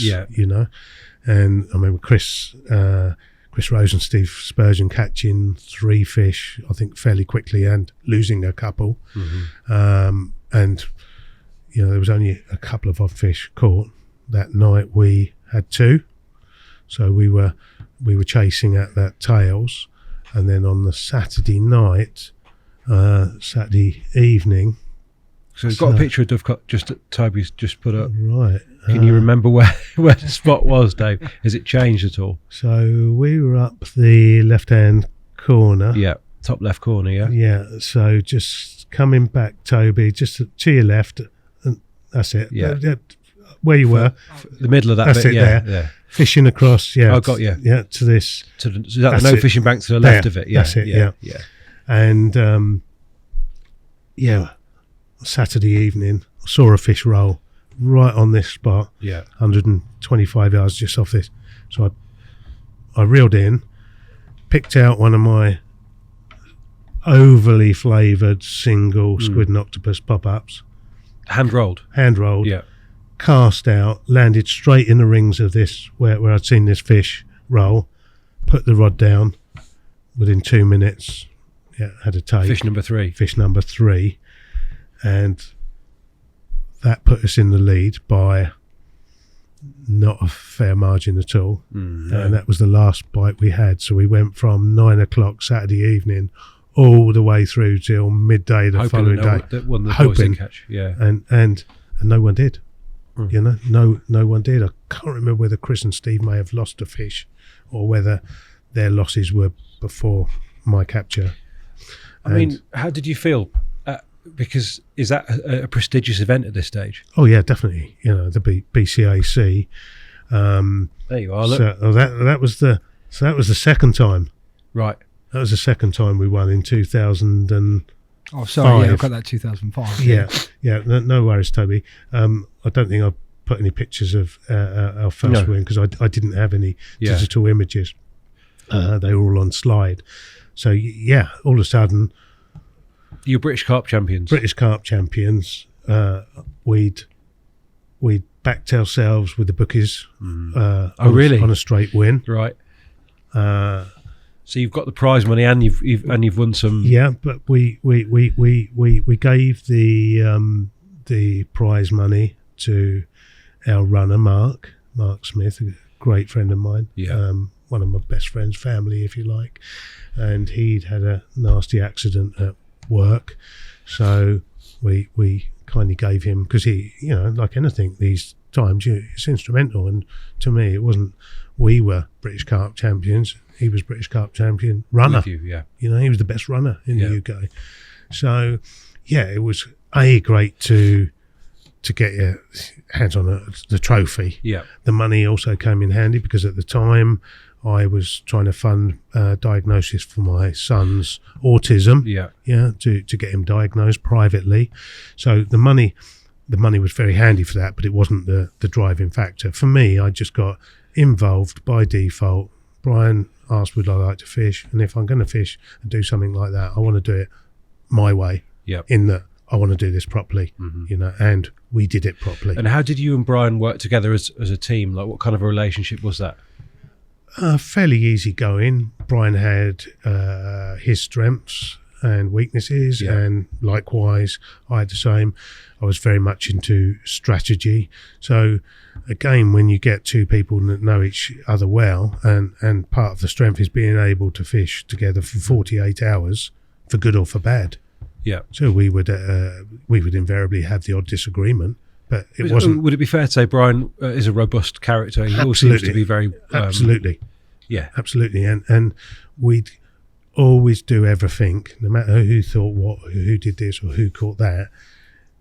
We're going in as a team, and we're coming out of this as a team. Yeah. And whatever how tough the fishing could become, we were out of this. We were best mates afterwards, and it worked well. It worked well between us. You know, I think when you had the two of us together and then look at our toolkit, we had a lot of bases covered. You know, I had a very strategic mind. I had a mind that I wanted to know what I'm up against, who's fishing, what are they good at, how are they going to fish. I feel like I remember that you had a file. I did, yeah, and on all manner of anglers. Though. Yeah, absolutely. What were their strengths? What were their weaknesses? What qualifiers they'd fished? Were they the same qualifiers? Were they using the same methods? Yeah. How did I think they may react in a draw bag? If they come out first, would they go there? Yeah. If they come out last, would they go somewhere else? Would they panic? Because knowing what an angler's ability that's not something for chance. You can go and find that out. Yes. So, probably today even more so. Absolutely. So why do I want to go into a competition as for British Carp Championships and leave anglers' ability to chance? I can't control the draw bag. Okay. You can control the weather, or the weather's fairly predictable. Yeah. So that's not to chance. Angling pressure might put fish in a certain area. So you have to look at things much different from when you're practicing. Practicing, you might find the methods in the real game. So just winding in and resting a swim and letting everyone else get on with it can turn a bad swim all of a sudden into a good area. And if you look at that philosophy nowadays on busy waters, if you're a weekend angler, you turn up on a Friday night, I'd probably think, do you know what? I won't even cast out Friday night. I'll let everyone else on the lake. All of a sudden, you might be last person on the lake. Saturday afternoon, you've got a few fish in your swim. Yeah. You know? Now, there can't be many pairs, Dave, that have defended or at least retained that title, or regained that title, perhaps be better, because there was a gap. first question about that would be, after winning it, did you think, I want to do this again? Or did you take some convincing that you should do the BCACs again? No, it didn't take any convincing at all. Once we'd won the championship, you were in the limelight, and I think it would have I'd have felt it'd be rude if I just, certainly from my side, just declined away from the competition, Yeah. So once we won it, it was we went to defend it the following year. Mm-hmm. We didn't win. And did you get close? Did you get to the final? Well, you got at the time. You got a straight by. So we didn't we didn't get anywhere near winning that year. Mm-hmm. So the following year it was start from scratch again, and we qualified at Sandhurst, which again, chosen the qualifier that it wasn't going to be too many bites. In fact, I remember foul hooking a 30-pounder in that competition, and I think it was the one they call Nigel's mirror. Lovely, but I just unhooked it in the net. It didn't count in my normal fishing, so why should it count in a competition? So put the fish back, and we caught another fish between us that managed to win the qualifier. So we were back in the finals again, this time at Thurston Lakes 2005. Mm-hmm. And this was in stark contrast to the venues that you've been picking for yourself, where you might need 2 or 3 fish or even 1 fish to win it. Thurston, you would need loads. Absolutely, yeah. Completely different. Did you feel like you had the energy for that, for starters, Dave? Yeah. So, there was the physical side of things. So, I was back in the gym for 3 months training. Yeah. Started to do practice in a local water with much more intensity of my fishing. So rather than fishing for 1 or 2, it would become 5 or 6 to a dozen in an evening after work, getting in the routine of bait, catch, recast, bait, catch, which was something which was unusual for my fishing. I'd never come from that background, No, quite. And actually is a million miles from the reason that we talked about at the start, why we go. Yeah, absolutely. Yeah. So how do you motivate yourself? Is it purely that kind of competitive element that you were drawing on? You're in the final, and, from a personal point, I'm in the final for one reason, that I want to win. Yeah. Along with Brian, we're in the final and we want to win. We're not there just to turn up. There's far too much, that behind the final is all the practice sessions, all the getting your kit ready, buying new kit, learning potentially new methods, and that was the case. Spotting over zigs, which hadn't been done before, to my knowledge. So at this point there was no dedicated hinders, spod, cloud stuff. You developed that. Yeah, Brian obviously owned hinders. He'd come up with a mix himself. We discussed it. I did a bit to it, took a bit away.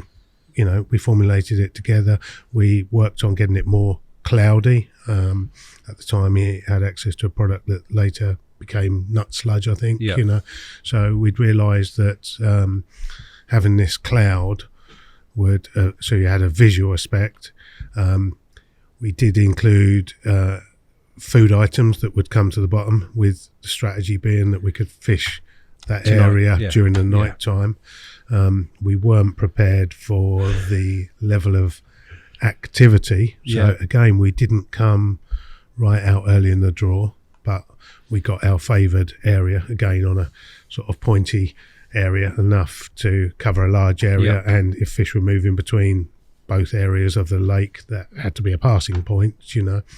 The match kicked off and we got one early on. Brian caught one on a zig, and fished from a zig from the start, and I put out a zig, or he might have put out his other rod and caught another one straight away. And that was the early on, that was the dinner bell that was ringing right from there. Let's get some bait in. And you're looking around? Yeah.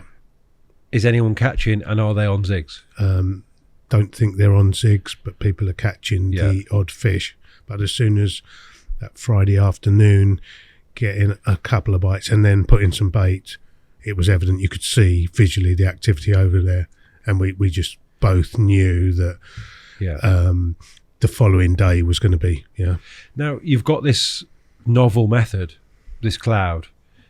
Presumably, even if someone sees what you're doing, either A, they don't understand what it is, or B, they don't have access to that stuff anyway, so it's too late for them to react.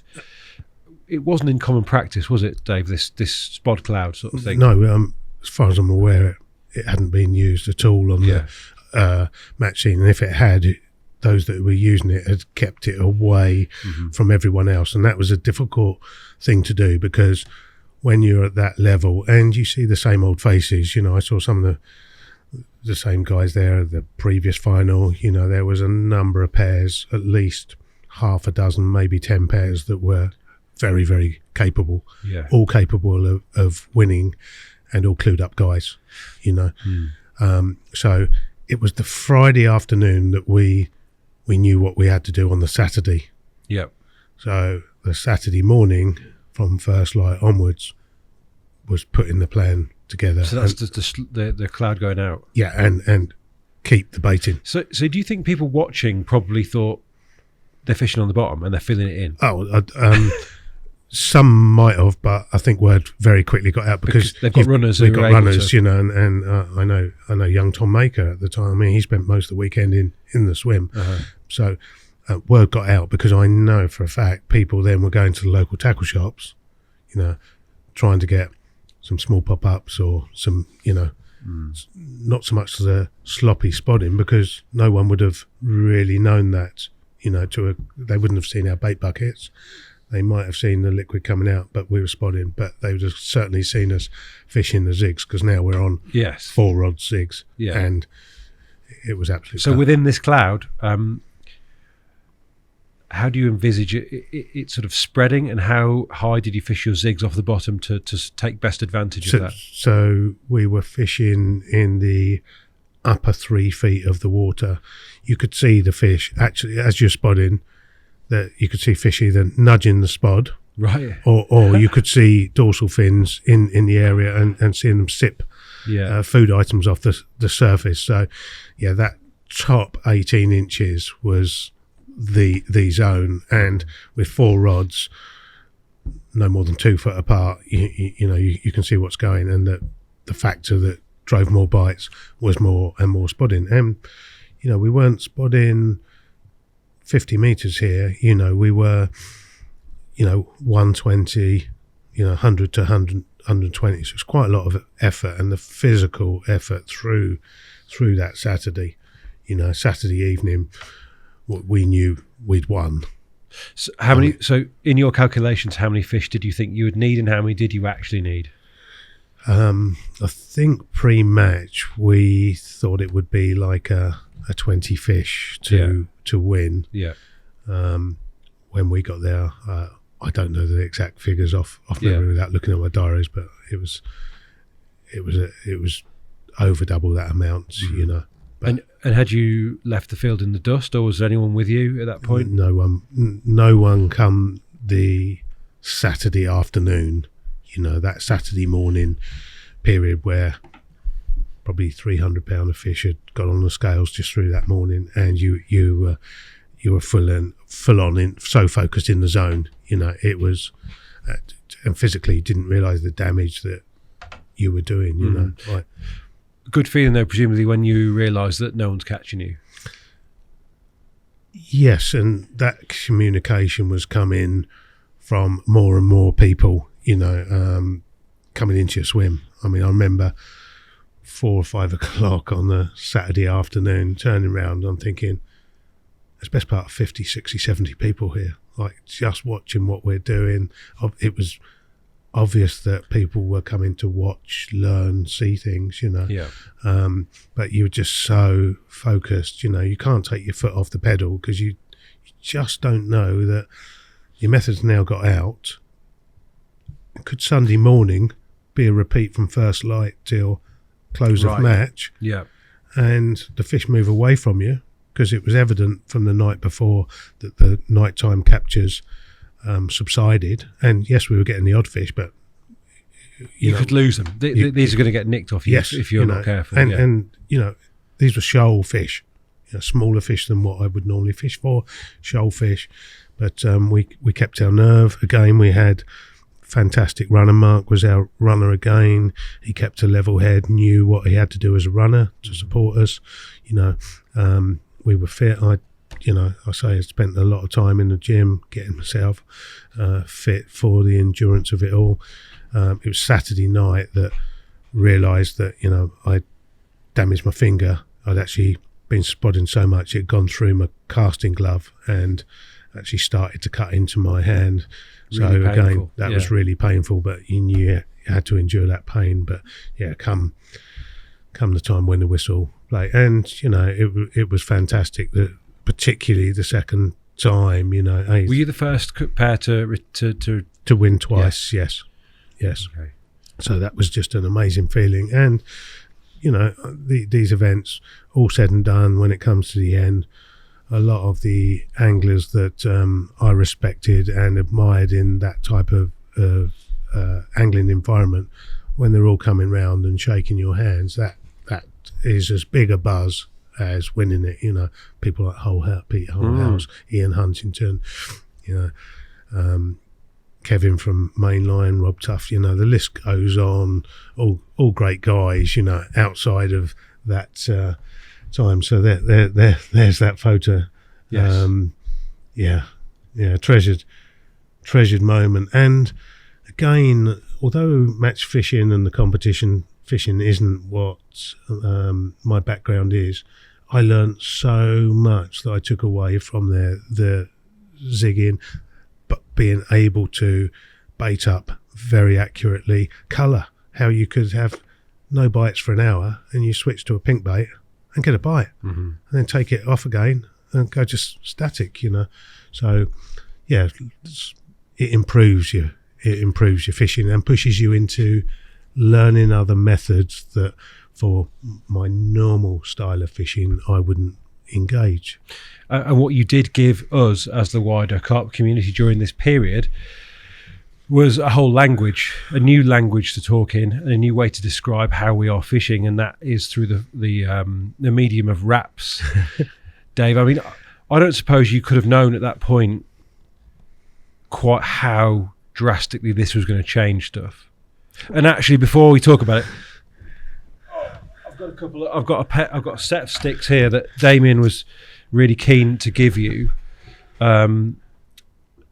because I don't even think he knew quite how fundamental you were to the development of what has become a universal way of finding where your spot is. Yeah. So how on earth did you discover? I mean, necessity is the mother of invention, Dave. So I'm presuming these confined swims on the matches meant that you had to find a way of getting back on that spot accurately, like you say. And I don't know if you guys were the first. I don't remember seeing it before publicised anywhere. So talk us through how raps came about. Okay, so when I first come up with the idea, it actually wasn't for the confined space. So during my practicing for the qualifiers or finals, I'd come across Google Maps, which was probably along with many other anglers, but I found the measuring tool on there. So I'd look at the measuring tool and could look at a venue that I'd never been to on Google Maps and go out to the island and see that it was 105 metres, let's say, from bank to. So I then see that you could change the measurement from metres to yards, okay? And so the whole point of this was I could actually go to a venue that I'd never ever set foot, and if the island was 130 metres away or 135 yards, I needed to take my range kit. So for my first ever practice session, I could actually take the right kit and make the most of that session, rather than turn up and then think, right, I should have taken this kit for the second session. So maximising the sessions. Then the penny dropped when the yards, thinking, right, okay, so I know how far the feature is, or I know how the island, how do I convert that back to my angling? At the time, people were walking out their rigs, you know. I remember going to Lynch Hill one day and seeing all these marker sticks, and then people saying, yeah, but we move those as well, you know. So that was the done thing. And then the penny just dropped that a rod was 4 yards. That was it. Mm-hmm. That was the moment. 4 yards, hold on, 40 yards. That's 10 of those. So managed to get 2 pegs, tried it at home, and then I realised we're in a confined space. Mm. So all of a sudden, where these guys can't walk out, no, we've got an edge.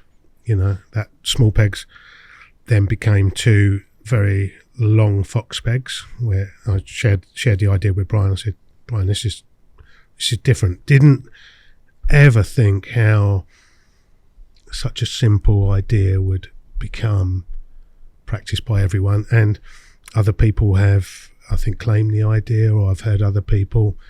You know, I can honestly say, you know, hand on heart, what I've just told you is how I come to see it, and none of those other people were using it in the competition scene. And why wouldn't you? Because anything to become accurate, and now to see it universally. And I've heard people poo-poo it, you know, perhaps some of the older school, you know, so many wraps or whatever, but crikey, who wouldn't want to fish accurately, or at least find out?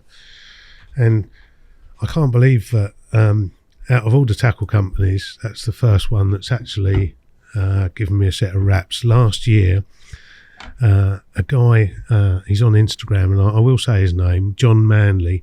He came up to me, having heard that all these years ago I was the man behind it, and he presented me with a set of carbon fibre wraps that he hand made for me, and he does sell those to a few individuals. So thank you, John, and thank you, Damien and Korda, for that gift. Well, Dave, I want to say on behalf of carp fishing, thank you, because we all do it now, and the reason it's lampooned in some circles is because of how ubiquitous it's become. As soon as something becomes super popular, people are apt to dismiss it, aren't they? Yeah. But everyone does it. Absolutely. And if you don't do it, you're missing a trick, because it's changed the game. Yeah. And I do have an element of proudness when I walk behind people's swims and see them using the method, and think, you know, they don't know that you're the guy, but you're the guy. Yeah. You know, I think you know me well enough. I'm not somebody to shout out that I've done this and I've done that. I like to benefit my own mind, you know. Yeah, but if I can problem solve something, I problem solve it for myself, you know. I mean, I suppose it's not a great leap to think that somebody might have come up with the same thing, but as far as I'm concerned, yours was the first ever documented. It's in magazines. James Armstrong came out and shot features with you where you're wrapping around the pegs. Yeah. I've seen it. Yeah. You know, convergent stuff happens. You know, other people might have been working on it at the same time. Absolutely. But you know, thank you very much, because it is, like I say, a true game changer, that one, Dave. Yeah. And you know, I don't know, your own fishing, I think, has taken you again away from the limelight over the years. But I do want to talk a little bit about the group of fish that brought you back to the water park, the Cotswold Water Park, many years after you departed the Gate of Ashley, and they were the very end of a group of carp at Nay Bridge that, you know, sometimes called the car park of the Cotswolds, wasn't Absolutely. it, at the time? What a great group of fish. That's, you know, there's the odd straggler of which still remains, I believe. But you know, what was it about Nay Bridge that had you driving down the M4 again? So I was aware of the lake, not in the finite detail, but I'd often drive past it, go for a little walk around there. I knew some of the anglers to say hello to, had some friends that were unbeknown to me fishing there. Mm-hmm. But it was one of those lakes. There was no middle ground. You either loved the place and got on with it. It's a country park, isn't it, we should say? A country park with everything and anything going on. Yeah, 24 hours a day. and you either got on with it and liked it, or you lost and you walked away. And it was notable that all the anglers that were fishing on there were of that demeanour. So there was no full-timers on there. Mm-hmm. You'd get 10 a night on there, and then the following morning, 8 of them would pack up, And I'd seen a couple of photographs of fish. I knew a little bit about the history of the stocking, and it just grabbed me.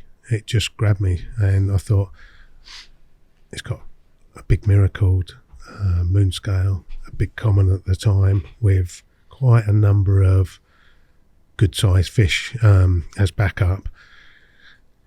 It was going to be hardcore, it was going to be hardcore. You'd get youngsters turning up in the middle of the night, stereos blaring, wheel spinning around the car park, everything and anything. And I thought, you know what, this is right. There's an element of, I'm going to have a go here.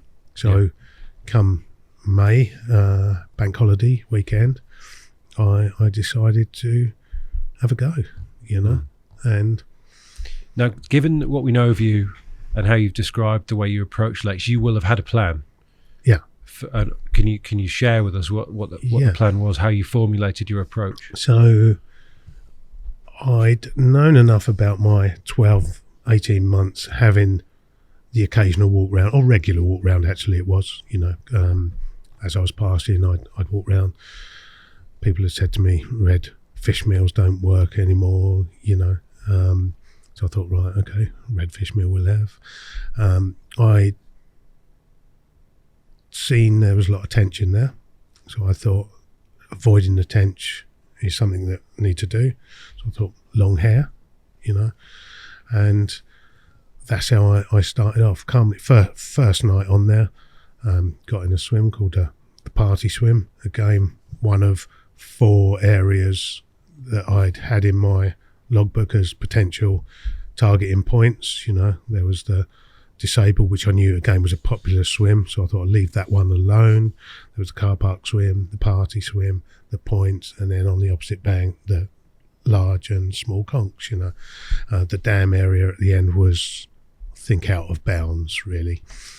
So first night on there, I can't remember, all manner of things happened the first night. I think a car nearly got torched.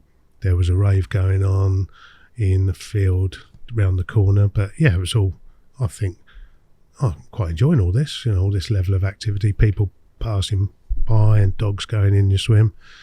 And then second night in, it was a very cold night, and 2:00 in the morning, had my first bite, and clearly before I even picked the rod up I knew it was a carp. It tore off.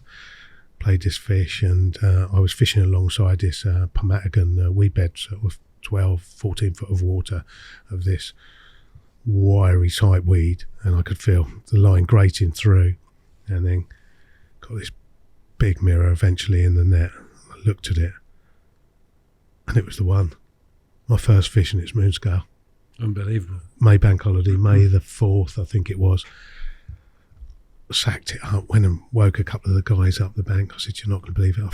I've got moon scale, the biggest, the one I really, I went there with four fish in particular I would like to catch, and that was the top of the tree, queen of the park, a lot of people say."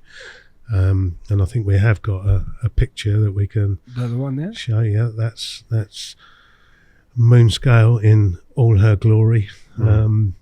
Just. Is that a bit of evidence already of otters on the tail? Yeah, David? well, was that a bit of what was to come? A glimpse of? Yeah, well, the tail is repairing on that shot. Yes, absolutely. And I'd seen previous capture with a chunk.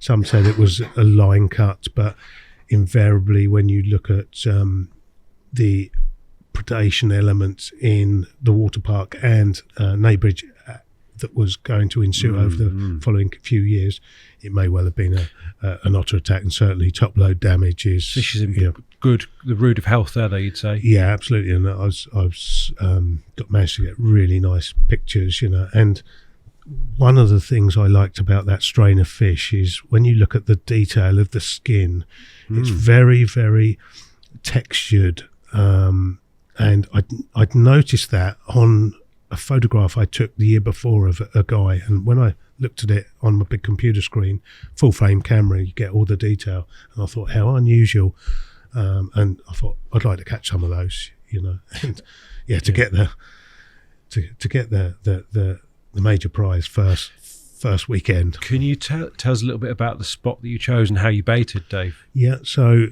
again, I'd done a bit of homework over the early part of February and March, doing a bit of leading around to find a few spots. There was a lot of, down by the car park area, there was a lot of gravelly spots, so I was quite keen to stay away from the gravel unless I saw all the fish down the end. And this particular weekend, I'd found that there was quite a silty area.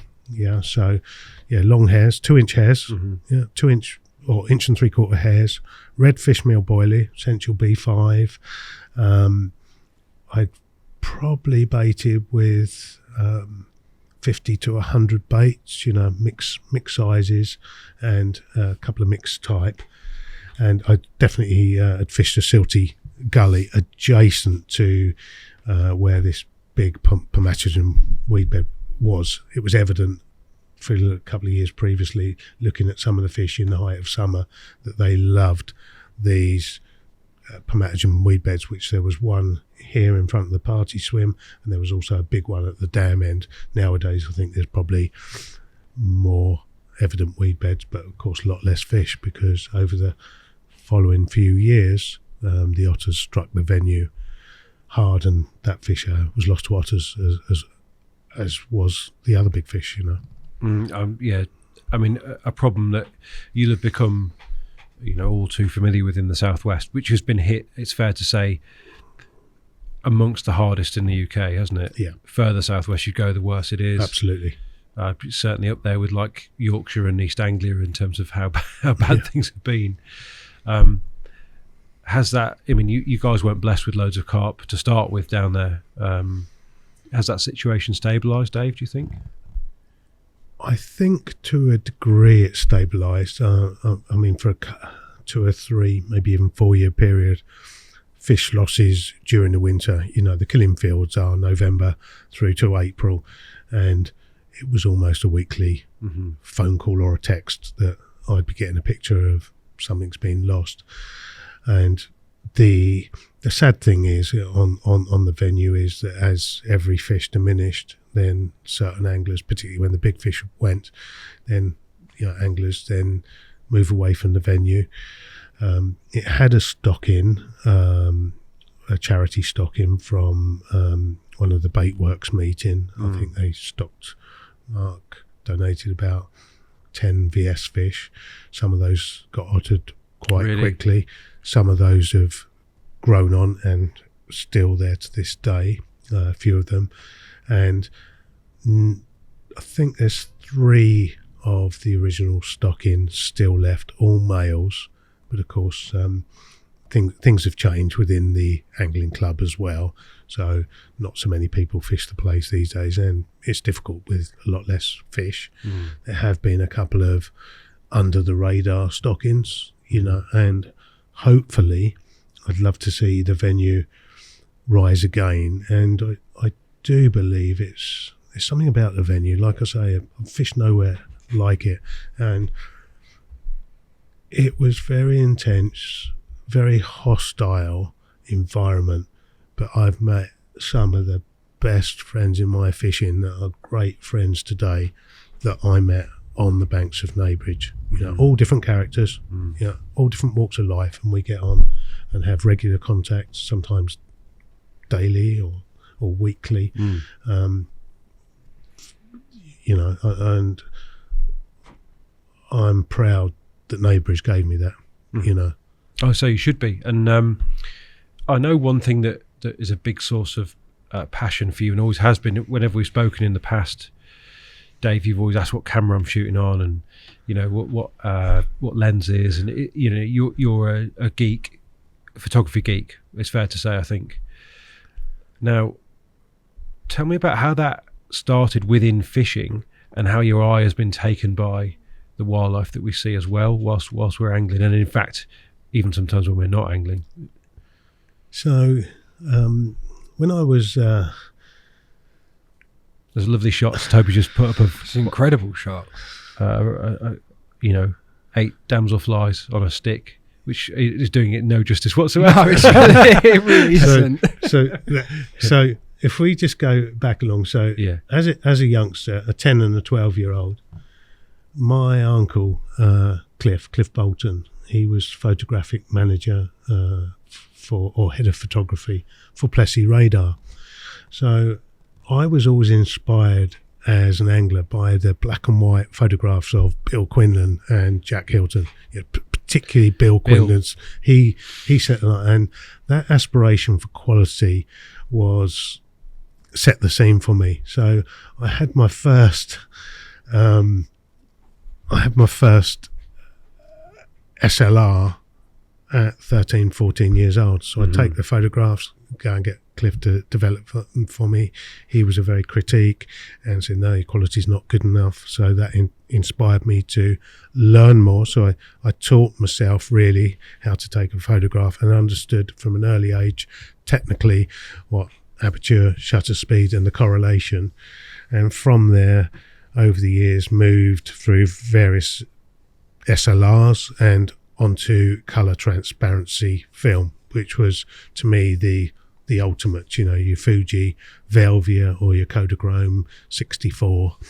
So photography, I took lots and lots of slides through my sort of 16 to 25-year-old period. Unfortunately, I got a lot stolen out of my car when I had my car broken into. So I was always there with when then the Canon EOS range come, and I managed to get a Canon EOS 5 with eye-controlled focus at the time.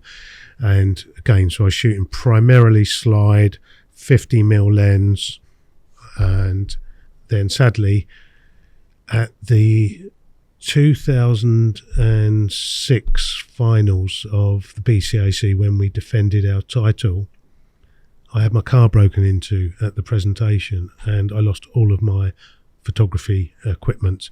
So at the time I had built up an enviable lens range, because I used to sell photographs to the Anglers Mail and all the money used to buy further equipment.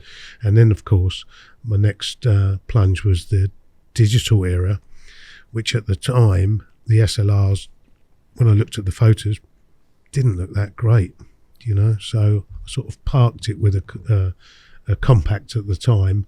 And then over the years I've worked hard, built up decent lens range, because lenses make the most difference without question. And nowadays, during the colder months, January and February, I'm often out photographing wildlife, as a break from my fishing, and although photographing wildlife are very similar to hunting a big carp. Spell it out for us, Dave. What are the parallels? I think to be a successful wildlife photographer, you've got to put a lot of planning in place, know your quarry. There's baiting up elements depending on what the species. There's you're never going to get it right first time. So it took me a year last year to get a decent shot of a kingfisher. But once I got the shot, I was like... We've got it here, I think, haven't we? Perhaps the one that you're talking about. Yeah, I think... yeah, I mean, it looks like a card. It looks like a... I thought it was like a painting. Yes.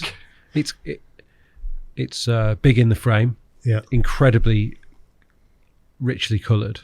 I mean, how much post goes into this, Dave? Only a little bit. Yeah. So there's a little bit of vignetting behind the background. So that was it looks so real. It doesn't look real. Does that make sense? It's like it looks like a drawing. It's an incredible picture. Talk us through the behind the scenes. How did you get the shot? So I'd seen a photograph pop up on Facebook at Stroud Canal. So spent the next 2 weeks walking various lengths of the Stroud doing Canal, your observations. doing my observation, doing my prep work. And I'd seen the odd kingfisher, and I'd been told that kingfishers, when you spot them, they will often be quite territorial. I'd learnt the difference between a male and a female, and this particular canal at the head of it was having some work done on the locks. And I clocked, just walking over the bridge, that there was a concrete quay. I thought, that's the background of the photograph that I've seen on Facebook. And I thought, it does look unnatural. So went up there for the third weekend, frozen canal with slight patches, and found the kingfisher on the far bank. But it was quite skittish because it was behind was a graveyard onto this church.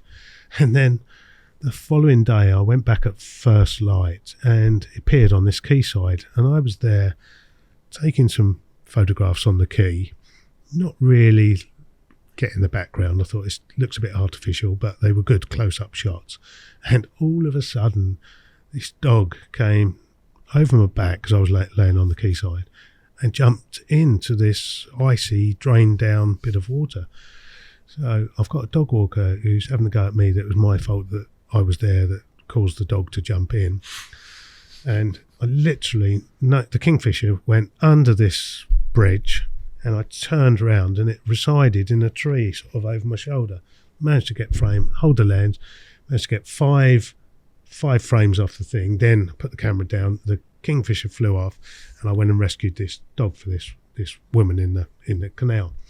Got the dog out, and then got home to download the pics and look at the processing. And I'd seen that the angle of this kingfisher and the church behind it, so the background is as is, that's a grey church which is 100 metres, and if you look in the pupil of the kingfisher, you can see the tree that it was stood in. Got you. Yeah. Yes. I almost expect to be able to see you in its eye, Dave. You're that close.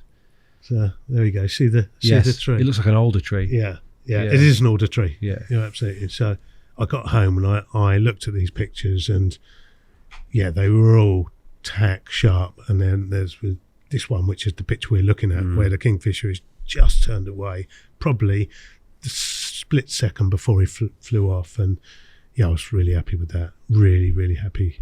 And especially given as it's a bird that you've spent so many hours seeing around lakes, and presumably it was high on your list of things to get. I've never acquired a kingfisher on the rod shot. Something that I will do at some point. But you can't always be an angler and a photographer at the same time, and you know that, Rich, better than any of us, because that's what you do Monday to Friday. Well, it used to be. But I know exactly what you mean. You're not always going to get that camera out, and I try to force myself these days just to take a shot, because otherwise you go through a season, you don't have any photos that you've taken of the surroundings, which is the last thing you shoot usually, unless it's a sunset or something's really kicking off. So I'd like to get better wildlife shots for sure. I mean, we use, like, you'd sneer at them probably, Dave, but 200, 600, 5.6, is not getting you anywhere near in the room like you've got there. Or you've got to get really close, which presumably is where you... So that was a combination of getting fairly close with the right... And that's a 500mm prime, is it? 500mm prime. Yeah. We, I think I probably had a 1.4 converter on there, so full frame, that's 700mm. But, that's... Just holding that, and that's handheld. Yeah. So that's not. So you need plenty of shutter speed there. Yeah. And you achieving that because it's a bright day, or it was a bright day there, so that's probably dropping down. I say dropping down to ISO 800. But which by modern standards is more than adequate, isn't it? You're not going to get too much. No, not too much noise on a full frame. But handheld, and it's a beast of a bit of equipment to do that. I've got friends. Is it all camouflaged up, Dave? I've got camouflage sleeves on there. Yeah. Stalking the prey is just like stalking the carp. So there's that whole element of things to learn, new challenges to overcome. Aside from finding the wildlife, you can it can be too dark, or the wildlife spooks off, and that's game over. But really enjoy the London parks for the deer. Yeah, we did get a shot of that topes, didn't we, as well? I mean, these are sort of like iconic creatures of the UK landscape, and some carp anglers don't care, and that's totally fine. I get that. Some people love to see, the world that we're lucky to enjoy as fishermen. We are, the sights that we see if you just open your eyes and sit back. We're a lucky bunch. We really are. I mean, I think we're sort of coming towards the end of what I very much hope will be part one of this, Dave, because there's so much more to say. But I did want to touch on, if not perhaps your current fishing, maybe we'll leave that for another day, but certainly, given us where we are, Gigantica, which for you to have made a note in your notes that it was significant to you, must mean it's worth talking about, I think. Oh, absolutely. So I'd been invited many times to Gigantica by Danny, and for various reasons, mostly work related, I was unable to take up the invitation. And then a couple of years ago, I was fishing at Ashmead, which was a regular trip with 4 or 5 or 6 of my friends, and one of the younger guys, Dan, had mentioned that for his 40th birthday, he'd like to go to Gigantica, and would we like to come? So he rounded up a number of us to go, and then 2 years later, October 22, we're on there for the first week of October. So again, it's not a cheap trip. I had never fished there before, so again, had a look how the lake gets fished, looked on the website, made a couple of spreadsheets on all the swims, took down all the marks that were on the website of every swim, knew that the fish would be very, very pressured, something that is easy to underestimate on the commercial venues, and also knew that a lot of very, very capable anglers had struggled on there. It wasn't a given you was going to go to France. So I had 2 things that I wanted to achieve on the trip. One was potentially to see the biggest carp that I'd ever seen, regardless of who caught it. And the second thing was, what would it be like at night when you see fish of this sort of size, 70, 80 pounds and above? What does that sound like, Well, we got there on the Saturday afternoon and done the draw, and I was first out the draw. Which gives you a problem in itself, right? Because all your sort of your analysis would have given you presumably options right the way down to coming out last. Yes. And what you would do. Yes. But coming out first, you've almost got too much choice, right? Yeah. But was it a simple choice? It was, because I chose Coast Point, knowing that I spoke to various people, and they said, well, if you get that sort of swim, you need to be able to capable of fish long, and I knew I had that capability in my toolbox, for want of a better expression. So got there and very, very tired, but also thought that the first night's baiting, and certainly the second night, could be conducive to how the week pans out. Establishing somewhere they can feed, yeah? Yes. So I'd decided on 2 spots, which were regular spots. And going there, I thought, there's no point perhaps trying to create new spots if some of the same spots in the same swims are regularly fished. So the fish would be accustomed to those having food. Where I differed was, if you fish the same spots, the same as everything else, you're probably going to catch the same as everyone else, for good or bad. So I decided to come slightly off the spots by, if you like, half a rod length, but bait up. But I'd also looked at the methods and The Ronnie rigs, spinner rigs were very popular. People were adding the particle. There was a lot of samey ideas. So I decided on the range spot. So I baited up the first day with 15 kilo of boilies and crumb chops. But I decided on a semi-running lead, but very heavy lead. So a 5 ounce lead, fish clipped up, bowstring tight. I'm thinking that's probably not the normal way of doing it. And I also had one rod on hinge stiff rig. Again, very good big fish rig by design, has lots of practicality. Thought that's probably not used that much. So that was my 2 rods on the long spot. And then my right hand area, which was sort of adjacent to this bay, I decided to go on a bag, PBA bag, and I was going to bait that regularly every 3 or 4 hours for the first 24 hours, if not the first 48, so little and often. And cast out that afternoon, and not 15 minutes after casting out on a Saturday afternoon, one of the long rods is off straight away.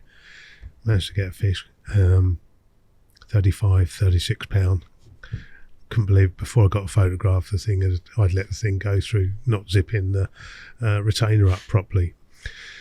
That evening, 9 o'clock, the PVA bag was gone. Clearly hooked a decent fish, very deep water, slow battle, netted a fish, 51 pound, lifetime personal best. Wow, biggest carp I've ever caught. So everything's hunky-dory. So it's already got dark and these things started sloshing around like you wouldn't believe. And I was like, I ain't going to get no sleep here. I'm running on the adrenaline, 51 pounder. We'd retained it and put it back. Dan had phoned me up saying that one of the bailiffs was feeling a little bit poorly. If you had a really big fish, could you do the photos yourself? 3 men were down to 2. Then the following morning, I hadn't slept all night, and 4 o'clock in the morning, and I'd been baiting up this area, 17 wraps out, 16 wraps, and tanked off, right hand rod the bag again, and I mucked into this thing for 20 minutes that, right from the start, was different to anything I've ever looked before. And I netted it myself, and on the right of Coe's Point, if you've ever seen it, you've almost got some steps. So I've gone down there, I've netted this fish. I remember looking and thinking, that's bigger than the one I caught last night. That's probably a mid-50. And then this feeling of helplessness come over me, thinking, I'm stood in the water, I can't get out of the water, I've got no phone on me, I've got 2 rods out. If one of those rods was to go, I'm stuck here. What happens in this scenario? So I called my friend Lee, who was fishing in the swim adjacent to my right. I can't remember the name. The tree line. The tree line. Yeah. He was in the tree line. Come round to help. And Lee's caught UK 50 pound fish. So I said, Lee, you need to give me a hand here. So I'm stood in the water. He passed the sling down. And I'm still thinking this fish is probably 55. So I'm thinking PB. And he stood on the top at one end of the sling. I've lifted up and he said, God, gee, this is big. He said, this is bigger than you think. This is probably 60 pounds. All right, you better phone up, because we said, don't phone anyone unless it's over 55. Yep. So he said, you better phone them up. So a strange thing happened. The day before, I'd forgotten I didn't forget my scales. I didn't think of bringing scales because I thought they'd be there. And they gave me a set of scales, which were 120 pound scales. I got this fish and Lee says, this is 60 pound. We shook hands and that, so we put it back in the water. And this guy, the bailiffs come round, Steve, and I can't remember the other guy's name, Paul, sorry, and he was the one who wasn't feeling great. They come round and they looked, I'm in the water with the fish, and they've looked at it and said, it's Clarkie's. I said, all right. Now, the ironic thing is we were there from our syndicate, and a guy called Andy Clark previously had caught this fish, and we were all joking on the side, like, what if one of us was to catch Clarkies? And these guys, Steve the Babe, looked at it, just seen the tail out of the said, that's Clarkies. That was last out, £65. I'm like, I was a bit out there, £10. Anyway, so we rung a few people, like, do you want to come round? You know, somebody grabbed my camera, and they put this thing on the scales. £75 for ounce. I was like, oh my God. Just look at it. I mean, you are struggling there, Dave, aren't you? I am proper struggling. But the thing was, we weren't allowed to take the fish out of the water, absolutely understandably. So this thing is lying on the hooking net mat flat. Mm-hmm. Right, get ready, G, to lift it up. It's filling your arms. It's under my chin, like that. I've got my hands as far stretched. Yeah, I can see that. Just about getting under. And I've got to get the thing upright. And I struggled. Yeah. And the width of it was wider than your bait bucket. Uh-huh. Just incredible. Just. And this was just over. This was October first, October the 2nd, Sunday morning. Yeah, I've not even been there 24 hours, and I've got that, and that made the week for me, and I'm sure a few others that at least we had a monster, you know. And the following 24 hours was just great. I had phone calls. You know, some of the guys here were ringing me up, texting me. I had a delivery of 7 bottles of beer from Darryl Peck turned up in my swim, a bottle of champagne from somebody else, something turned up from another fishery, and I was like, oh, these people are celebrating my capture for all corners of the globe, which was an incredible feeling. I then had nothing for the rest of the week, not that I needed another capture. I lost a very big fish on the Wednesday on the Hinge Stiff Rig, fish that I played for just over 35 minutes and couldn't do anything with, and counted the reel turns back, 257 reel turns when the hook pulled. That was another very big fish, but I had a fantastic time, treated it like a holiday, but you always have a serious side to your angling, you know. The strategy worked, you know, didn't ever underestimate how pressured these fish, and I can't wait to get back in 2024. We've booked again. The facilities are absolutely fantastic. The standard of bailiffing and customer services, I've got to say, those guys were great. You know, food was everything was top quality. Everything that I expected it would be. Yeah. You know, and yeah, look forward to going again. But I went straight away. I didn't rest on my laurels, you know, come back over the UK, and I was straight focused on what was going to be my next capture, which came quite quickly. And also I had my long-awaited nose operation the week after I got back. So well, it's good to see you on such good form. And I have to ask, you know, you've caught giant carp there, and yet you're probably still going to end up fishing for very, very small fish by comparison on rivers this winter, and you know, it's something you love as well, isn't it, the other species? I absolutely love the other species. It gives me a variety of new challenges to overcome fishing for the other, you know, particularly in chub fishing. I do anchor for a big grayling, and it's coming into that time of the year, so time permitting, maybe get a few sessions. If not, it's all preparation for next spring's fishing. I can't imagine your gear ever gathers much dust, Dave. No, I don't think it does. No, it's sorted out, prepped, ready to go again. You can probably pick it up and go now if you wanted. I could, yeah. Well, look, it's been a real pleasure, mate, and thank you so much for coming in. Like I said, I know it's a long way, and we're deep into the evening now, and it's a long way back for you as well, Dave. But well, I have to say, what a pleasure it is to be invited, and I truly hope that the listeners and viewers find one element of interest about the podcast, and I look forward to returning. Brilliant. Thank you. Cheers, Dave. The Thinking Tackle Podcast.